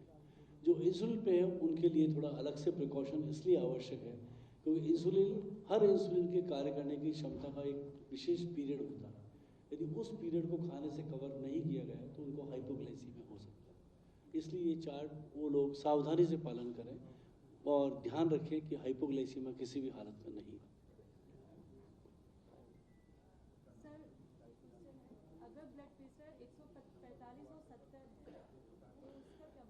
तो भी हाइपरटेंशन है। तो जो रीडिंग बताया मैंने 140/90 जो सैक्रोसेंक्ट फिगर हो गया एक तरह से, तो ये 2 या 3 बार कंफर्म करने के बाद उसमें कोई भी ज़्यादा हो, चाहे ऊपर वाला ज़्यादा हो चाहे नीचे वाला ज़्यादा हो, दोनों ही हाई ब्लड प्रेशर की कैटेगरी में आएंगे। तो यदि किसी का लगातार 145 रह रहा है, कई बार नापरे भी रह रहा है और नीचे वाला यदि 90 से कम भी है तो भी ऐसे व्यक्ति का इलाज होना चाहिए। दवा चलनी चाहिए। दवा चलने के बावजूद भी यदि ऐसा हो रहा है, दवा बढ़ाना चाहिए। बहुत दवाइयाँ उपलब्ध हैं ब्लड प्रेशर की जो डिफरेंट टारगेट्स करती हैं, तो आप अपने डॉक्टर से संपर्क करें, दवा बढ़वाएं।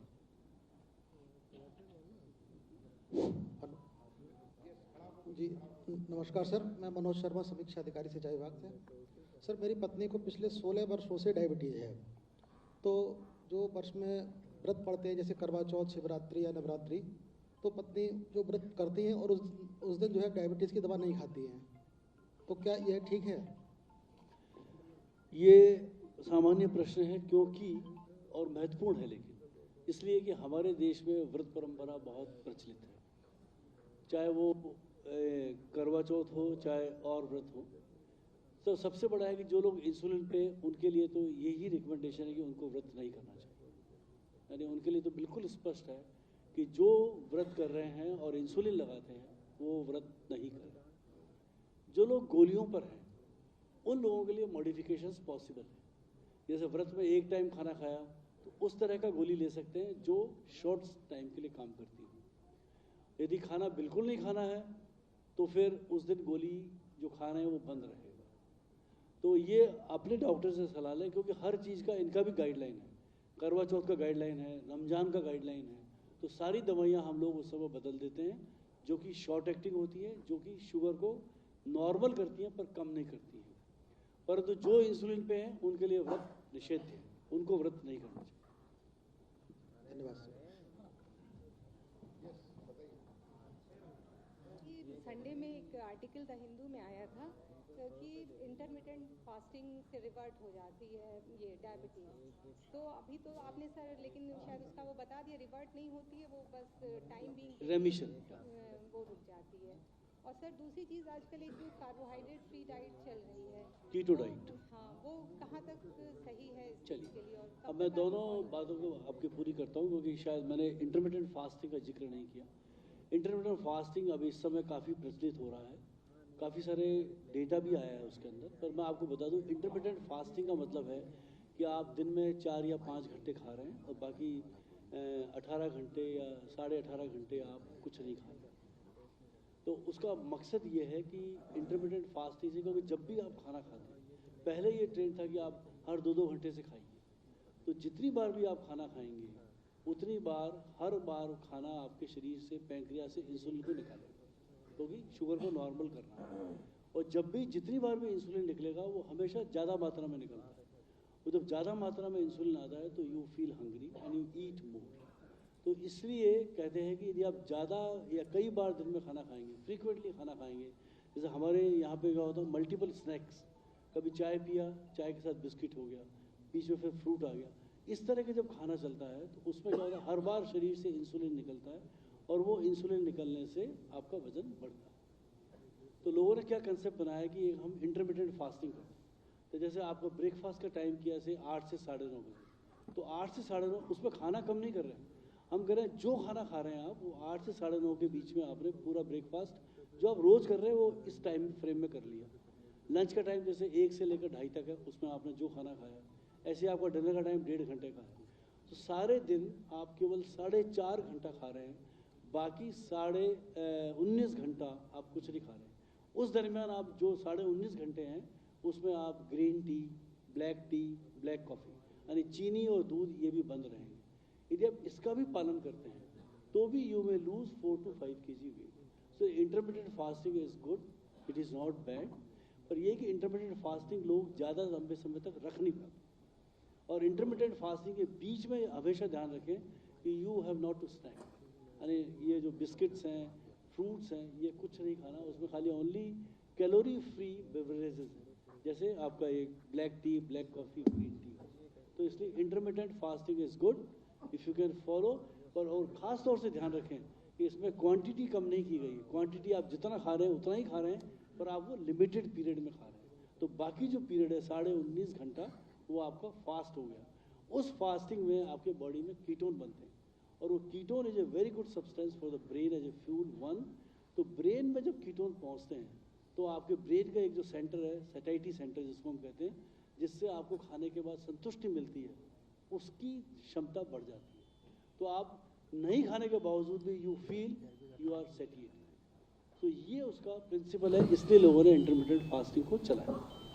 दूसरा प्रश्न आपका कीटो डाइट, जिसमें कार्ब फ्री डाइट, ये कभी भी कोशिश नहीं करें। जिसने शुरू किया carb diet that was Atkin नाम था जिन वैज्ञानिक ने शुरू किया, and he himself died of heart attack. तो आप ये देखें कि कीटो डाइट में क्या, यदि आप कार्बोहाइड्रेट की मात्रा हमारी खाने में 50% अवश्य होनी चाहिए, क्योंकि यू नीड इंस्टेंट ग्लूकोज, वो ब्रेन को चाहिए।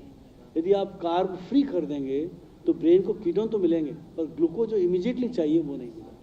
तो कीटोन डाइट से भी बल्कि शरीर में आपका जो मेटाबॉलिज्म है वो ज़्यादा डिस्टर्ब होता है, and even it can lead to death, because उसमें एक पोटेशियम बहुत कम हो जाता है कीटोन डाइट में, तो उससे आपकी मसल वीकनेस वगैरह बढ़ जाती है। तो इसलिए कीटो डाइट का मतलब है कि कार्बोहाइड्रेट की मात्रा कम से कम 50% रखें, उसको 10 या 15, कीटो डाइट में यूजुअली 20% तक हम ले आते हैं उसको, तो वो नहीं करें। और इंटरमिटेंट फास्टिंग को हम लोग प्रोत्साहन कर सकते हैं।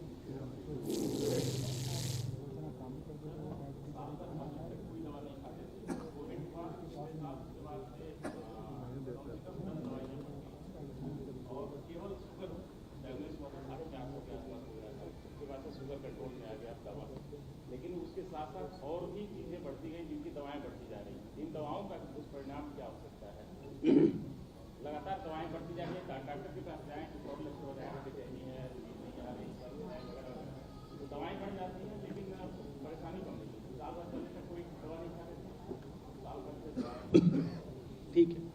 तो दो चीज़ें मैं आपको कहना चाहूँगा कि साल भर पहले कुछ नहीं खाते थे, साल भर के बाद अचानक काफ़ी सारी दवाइयाँ आ गई।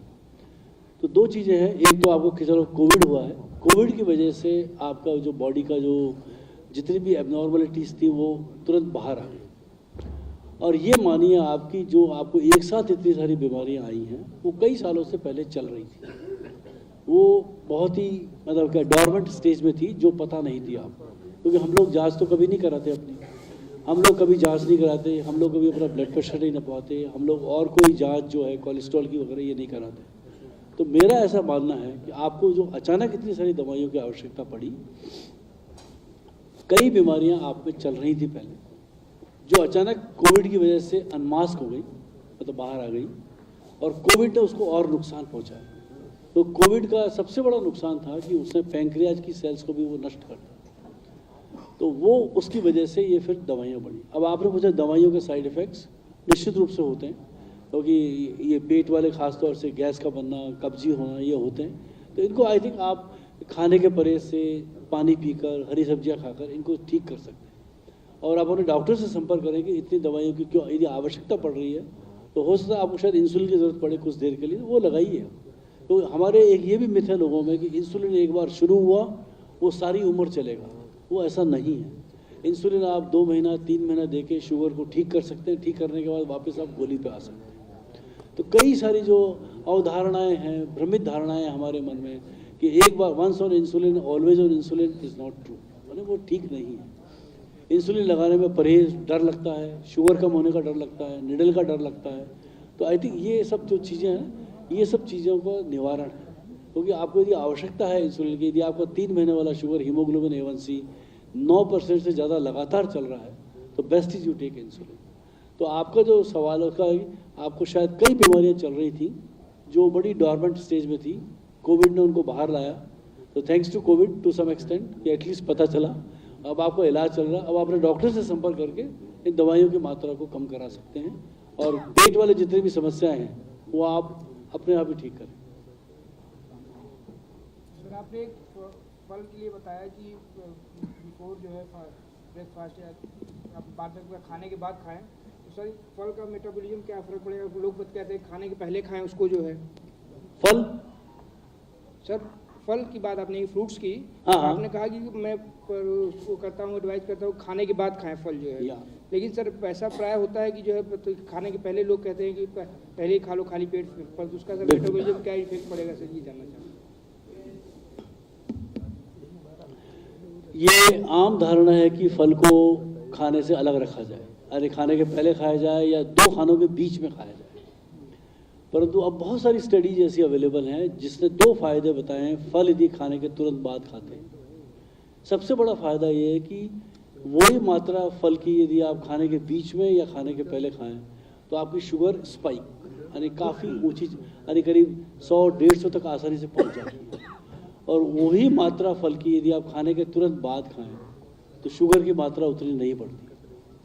दूसरा सबसे बड़ा फायदा जो फल खाने के तुरंत बाद है कि फलों में काफ़ी मात्रा में डाइजेस्टिव एंजाइम्स हैं जो आपकी खाने को पचाने में मदद भी करते हैं।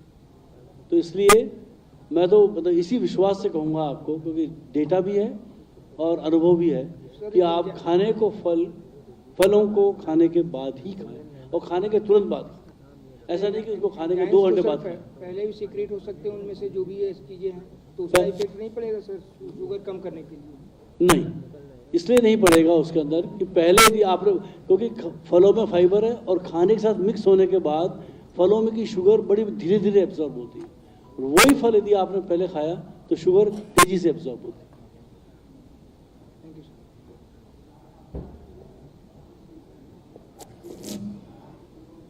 हाँ जी,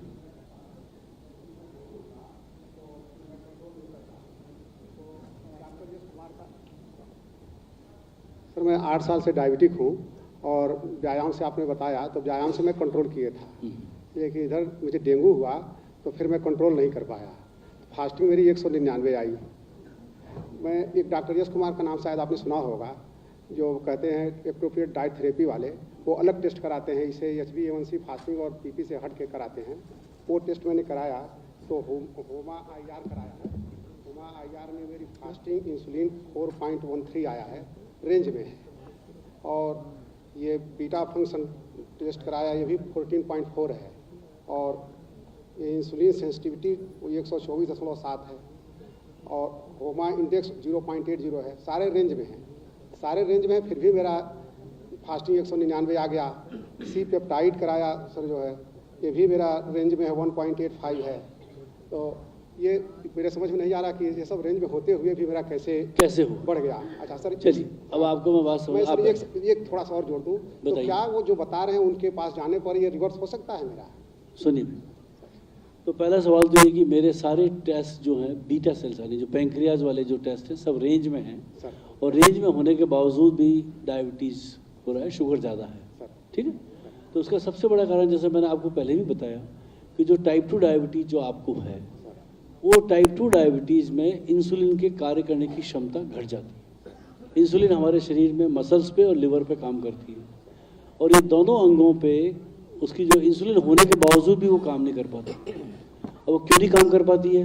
कुछ मोटापा कारण है, लीवर का मोटापा भी। आपने सुना होगा फैटी लीवर, डॉक्टर धीमन तो उसके मास्टर हैं।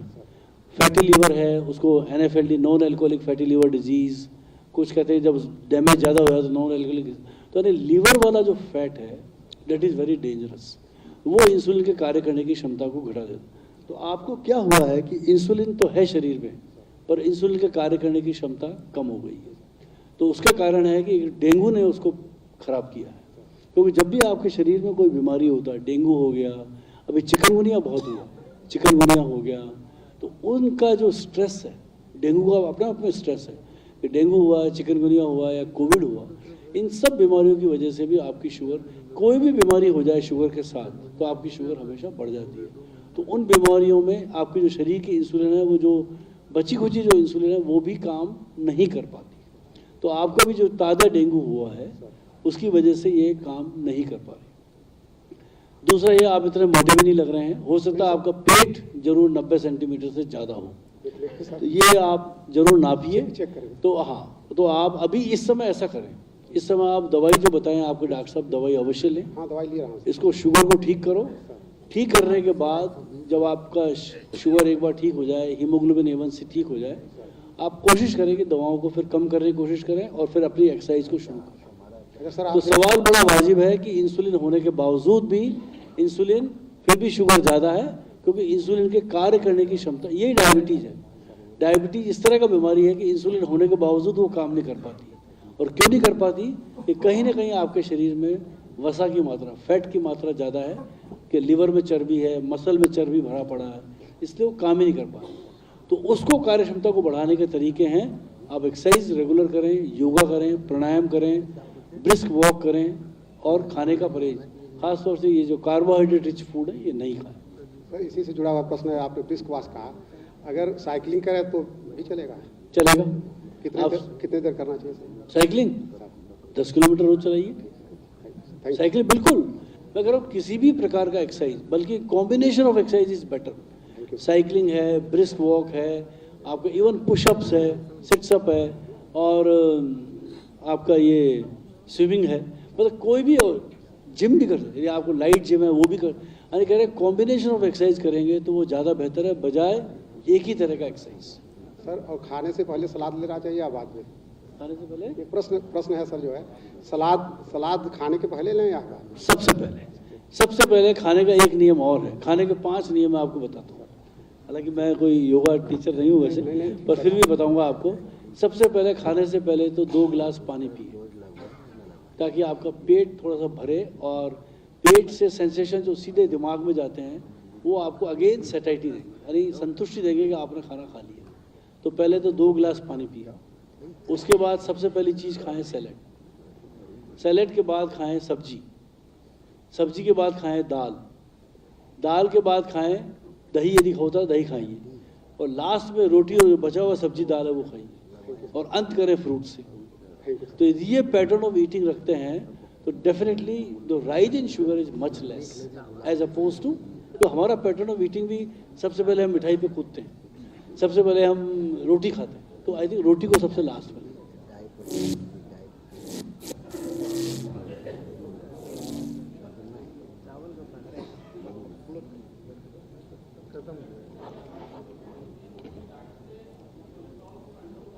चावल भी खाएं कि ना खाएं, इस पर भी थोड़ा बताएं।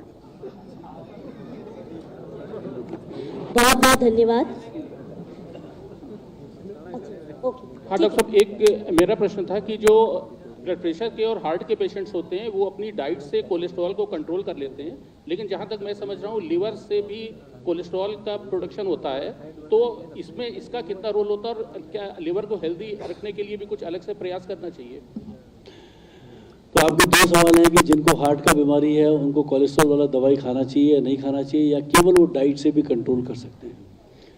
तो कोई भी डाइटरी रेस्ट्रिक्शंस जिसके अंदर आप फ्री फैटी एसिड्स या सैचुरेटेड फैट कम करते हैं, खासतौर से घी वगैरह, ये तो भी आप केवल 10% या 8 से 10% कोलेस्ट्रॉल कम करते हैं। तो लीवर से जो कोलेस्ट्रॉल लगातार बन रहा है उसको आप डाइट से नहीं कम कर पाएंगे। तो इसलिए यदि जिनको हार्ट का बीमारी हुआ है या ऐसे मरीज जिनको डायबिटीज़ है, क्योंकि उनको हार्ट का बीमारी होने की ज़्यादा संभावना है, तो डाइट के रेस्ट्रिक्शन के साथ साथ कोलेस्ट्रॉल का दवाई जो स्टैटिन वाला गोली होता है वो अवश्य खाएं। तो उसमें किसी भी तरह का कोई चांस नहीं लें, क्योंकि आप हमेशा ध्यान रखें कि स्टैटिन की वजह से ही सडन डेथ रुकती है। ये जो मैंने आपको बताया 4-5 जो सेलिब्रिटीज़ का डेथ, जिनका ये हार्ट का प्लाक रप्चर हुआ और डेथ हो गया, तो स्टैटिन नाम का दवाई जो है उस प्लाक को फिक्स कर देती है, उसको रप्चर होने से बचाती है। तो इसलिए इस कन्फ्यूज़न में बिल्कुल नहीं रहें कि हम डाइट से कम कर सकते हैं। डाइट से कम होता है, डाइट से केवल 8 से 10% आपका कोलेस्ट्रॉल कम होता है। और मैंने आपको बताया कि आपका टारगेट एलडीएल कोलेस्ट्रॉल जो बैड कोलेस्ट्रॉल है उसको घटा के 40 लेके आना है। तो 40 आप बिना दवाई के ला ही नहीं सकते, इसलिए दवाई अवश्य लें ताकि आप बच सकें। बहुत बहुत धन्यवाद सर। और अब मैं मुख्य सचिव महोदय से अनुरोध करना चाहूँगी कि हमें अपने आशीर्वचनों से अभिषेचित करें।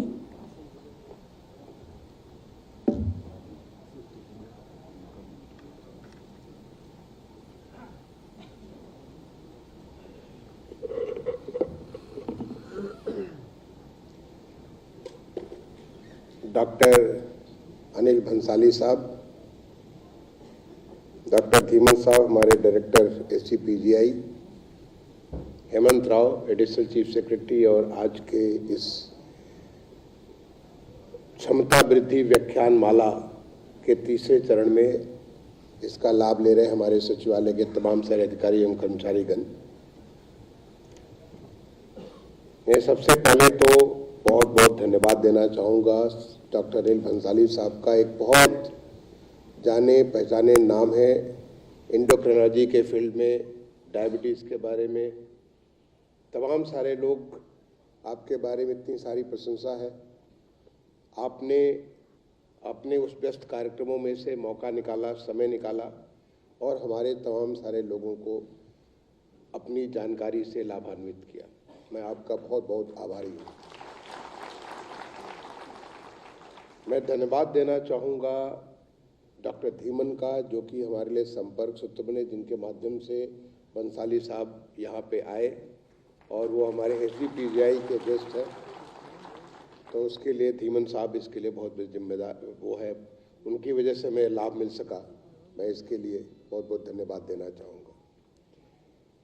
मैं खुद सीधे लाभान्वित नहीं हो पाया, क्योंकि मैं तो सोचा था शुरू से बैठ के सुनूंगा, लेकिन मेरी कार्यों की व्यस्तता होती है, जिसकी वजह से बहुत सारी चीज़ें मेरे हाथ में नहीं होती है, मेरे नियंत्रण में नहीं होती है, तो मैं नहीं सुन पाया। लेकिन मैं भंसाली साहब को बताना चाहूँगा कि हमारी इस व्याख्यान माला पूरी की पूरी एक तो डायरेक्ट टेलीकास्ट हो रही है फेसबुक के ऊपर भी और यूट्यूब के ऊपर भी डायरेक्ट टेलीकास्ट हो रही है। और इसका मकसद ये है कि जब हम किसी अपने सचिवालय कर्मी की बात करते हैं, अधिकारी या कर्मचारी की बात करते हैं, तो वो उनके साथ पूरा उनका परिवार जुड़ा होता है, और जब हम उनकी चिंता करते हैं तो पूरे परिवार की भी चिंता करते हैं, तो वो भी लोग उसको सीधा सीधा लाभान्वित हो सकें। और ये पूरा रिकॉर्डेड वर्जन आपकी अनुमति से ये हमारे वेबसाइट पे आ जाता है, जिसे कोई भी कभी भी सुन सकता है।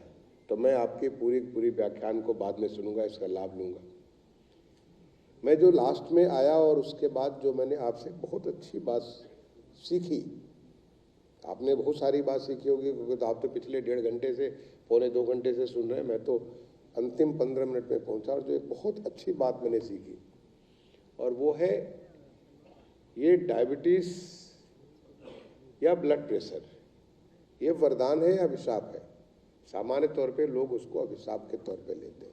आपने बड़ी अच्छी बात की, ये सब अभिशाप नहीं बल्कि एक वरदान है।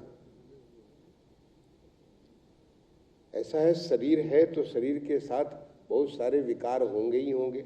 आपने ही बड़ा अच्छा बात बताया कि बच्चा पैदा होता है और 28 दिन के बाद जब वो थोड़ा उसका उम्र बढ़ता है, पता चला कि उसको बहुत सारी चीज़ें से विकार आ जाते हैं। वो प्रकृति का नियम है। प्रकृति ने जो चीज़ शुरू होती है वो अंत तो होना ही होना है। ये प्रकृति का यही एक अटल नियम है। जो पैदा हुआ है उसे मरना तो है ही। कब मरेगा, कैसे मरेगा, ये बात इस बात पर निर्भर करेगा कि वो कैसा व्यवहार, आचरण और तमाम सारी चीज़ें करता है,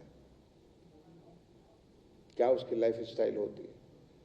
तो आपने कहा कि भाई ठीक है, आप अस्वस्थ हो लेकिन आपकी लाइफ स्टाइल ऐसी हो। आप प्रेडिक्ट तो नहीं कर सकते कि हमारी लाइफ शुरुआत अब हुई है और कब अंत होने वाली, इसको प्रेडिक्ट कोई नहीं कर सकता। ये तो परमेश्वर के हाथ में। लेकिन हम इतना जरूर कर सकते हैं कि जब तक हम इस धरा पे हैं तब तक हम पूरी तरह से प्रोडक्टिव रहें। हमारी कार्य क्षमता, जो इस पूरी हमारी इस व्याख्यान माला का जो एक लक्ष्य है कि हमारी कार्य क्षमता में कभी वृद्धि न हो। और मैं कहूँगा कि न केवल तब तक जब तक कि आप सचिवालय के कर्मी हो, आप यहाँ पे सेक्शन अफसर हैं, यहाँ पे समीक्षा अधिकारी हैं, यहाँ पे मैं जो मुख्य सचिव बैठा हूँ, कोई यहाँ पे एडिशनल चीफ सेक्रेटरी बैठे हैं, सेक्रेटरी, प्रिंसिपल सेक्रेटरी बैठे हैं, नहीं, केवल जब तक आप नौकरी कर रहे हैं तब तक ही नहीं, बल्कि जब तक आप आजीवन, जब तक आपके शरीर आपका इस धरा पे है तब तक आप स्वस्थ रहें, जिससे कि हमेशा प्रोडक्टिव बने रहें। आप किस चीज़ के लिए, अपने परिवार के लिए, अपने समाज के लिए, अपने देश के लिए बहुत कुछ चीज़ कंट्रीब्यूट कर सकते हैं। जब आप अपने आप को ही लेके नहीं चल सकते हैं तो दूसरों के लिए क्या करेंगे। इसलिए हमारी क्षमता हमेशा बनी रहे। तो ये आपने बड़ी अच्छी बात कही, ये अभिशाप नहीं, ये वरदान है। हमें ये जान लेना कि हम में कोई कमी है, और वो कमी है तो है, बट वो दूर हो सकती है, उसका उपाय है। तमाम सारे लोग हैं, डायबिटीज़ बड़े यंग एज में हो जाता है और उसके बाद वो 50 साल तक और पूरी एक्टिविटी के साथ। मैंने नहीं देखा वो कौन कौन से 4 आप लोगों ने तमाम सारे फोटोग्राफ दिखाया, क्या जो भी आपने चूँकि बोला उसको मैंने सुना, बाद में मैं देखूंगा जब यूट्यूब पे देखूंगा। लेकिन ऐसे तमाम लोग हैं जिनको बहुत किस्म की शारीरिक अक्षमता, शारीरिक कठिनाई होगी, लेकिन इसी के लिए मेडिकल साइंसेज है, इसी के लिए आयुर्विज्ञान है, इसी के लिए हमारा जो आप अभी कुछ उदाहरण दे रहे थे योगा के बारे में, आप उदाहरण दे रहे थे आयुर्वेद के बारे में, ऐसे इस प्रकार का ये सारी चीज़ बनी है कि ताकि आदमी स्वस्थ रह सके। कब तक रह सके इसकी गारंटी नहीं है, लेकिन स्वस्थ रह सके, जब तक रहे तब तक पूरी तरह से स्वस्थ रहे। और हमेशा हर कोई के लिए, जो इमीडिएट आपके परिवार के लिए, आपकी पत्नी, आपके बच्चे, आपके माँ बाप, आपके भाई, जो इमीडिएट परिवार है, अपने समाज के लिए जहाँ पे आप काम करते हैं, जिस संगठन में आप काम करते हैं, प्रदेश और देश के लिए हमेशा पूरी तरह से सक्षम रहे। ये बहुत बड़ा एक लेसन है और मैं समझता हूँ कि आप सब इससे लाभान्वित हुए होंगे और आपका परिवार भी लाभान्वित हुआ होगा। और निश्चित तौर पे जो बातें आपने इतनी अनुभव, आप जो डॉक्टर BC राय पुरस्कार से नवाजे गए हैं, आपको इतना सारा नाम है, बड़ा मुश्किल से आपके अपॉइंटमेंट मिलता होगा जब वहाँ पे जाके, और आपने स्वच्छता से आगे सारी बातें बताई, तो आपने निश्चित तौर पे उसको सुना होगा और सुन करके अपने जीवन में अमल करेंगे, जिससे आपकी कार्यक्षमता में वृद्धि होगी। और कई बार ऐसा होता है कि सुनते समय बीच बीच में हमारी भटकाव हो जाता है, कुछ और बात ध्यान में आ जाता है। तो जैसे मैं सुनूंगा इसको जो यूट्यूब के ऊपर, आपसे मैं ये भी अनुरोध करूंगा, क्योंकि बहुत इंपॉर्टेंट चीज़ है ये। डायबिटीज़ और ब्लड प्रेशर रहे सही हमने देखा हर आदमी को हो जाता है, किसी को जल्दी होता है, किसी को देर से होता सबको है, किसी को 60 में आता है, किसी को 70 में आता है, किसी को 40 में ही आ जाता है। और उसका आपने देखा कि और क्या क्या सब उसके इम्पैक्ट होते हैं। तो आप इसको दोबारा सुन सकते हैं। कभी कभी रिफ्रेशर कोर्स होता है, तो रिफ्रेशर कोर्स जैसे आप एक बार दोबारा जब सुनेंगे तो मे भी आपको कुछ नई चीज़ नजर आएगी। और ये मैं देखता हूँ कि कई बार किसी किताब को मैं जब दोबारा पढ़ता हूँ तो उस किताब से मुझे बहुत सारी नई नई चीज़ें समझ में आती हैं। अगर एक ही मॉन्यूमेंट को मैं जब आगरा का कलेक्टर था और ताजमहल को एक बार नहीं, चूँकि कलेक्टर की एक जिम्मेदारी ये भी होती, तमाम सारे वीवीआईपी आते हैं उनको दिखाने के लिए, तो जब मैं जाता था आगरा के ताजमहल को देखने के लिए, हर बार मुझे कुछ नया ताजमहल भी दिखता था, कुछ नई चीज़ दिखती थी। क्योंकि ये हमारी सोच होती थी। जब आपको मैं कहूँगा कि इसको एक बार नहीं, भविष्य में भी कभी परिवार के साथ, अपनी पत्नी के साथ बैठ करके सुनिए, पूरे यूट्यूब पे सुनिए, तो आपको लगेगा अरे ये भी चीज़ करना चाहिए, और उससे फिर आप इसका पूरा लाभ ले सकते हैं।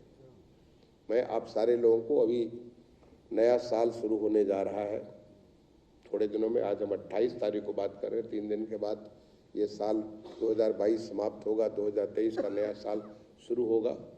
मैं आपको और आपके पूरे परिवार को, आपके जितने भी स्वजन और प्रियजन हैं, हर एक को एक नए साल के लिए, एक आपका साल सुखी साल हो, स्वस्थ साल हो, और अधिक सक्षम हो करके आप जहाँ कहीं भी जो कुछ भी दे रहे हो और अच्छे से दें, इसके लिए आपको बहुत बहुत शुभकामनाएं देता हूँ। मैं एक बार दोबारा डॉक्टर भंसाली को तहे दिल आपको अपनी तरफ से बहुत बहुत धन्यवाद दूंगा कि आपने हमारी आतिथ्य को स्वीकार किया। हमारे सचिवालय प्रशासन के राव साहब को और उनकी टीम को, जिन्होंने ये पूरा इंतज़ाम किया, जिससे हमारे लोग लाभान्वित होते हैं। और अब आने वाली जो चौथी हमारी कड़ी होगी, वो अब हम अनाउंस करेंगे इसके बाद कि अगली आपको कहाँ पे कैसे आपको और बेहतर सक्षम बनाएंगे। आप सबको बहुत बहुत शुभकामनाएं। धन्यवाद। जय हिंद। बहुत बहुत धन्यवाद सर। और मेरा अनुरोध है मुख्य सचिव महोदय से कि हमारे आज के जो गेस्ट हैं, अतिथि हैं, डॉक्टर अनिल भंसाली जी को उत्तर प्रदेश सरकार की ओर से 1 डिस्ट्रिक्ट 1 प्रोडक्ट उत्पाद भेंट स्वरूप प्रदान करने की कृपा करें। और साथ ही साथ अपर मुख्य सचिव महोदय से मेरा अनुरोध है कि डॉक्टर R.K. धीमन को भी 1 डिस्ट्रिक्ट 1 प्रोडक्ट उत्पाद भेंट स्वरूप प्रदान करने की कृपा करें।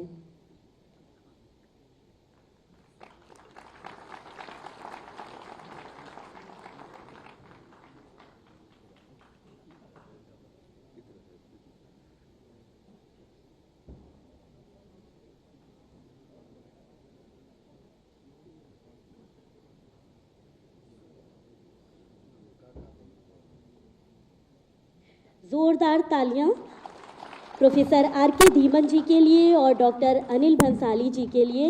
निसंदेह आज का जो व्याख्यान था वो हमारे लिए बहुत ही उपयोगी सिद्ध होगा और उसे हम अपने जीवन में सम्मिलित कर एक स्वस्थ जीवन को जिएंगे।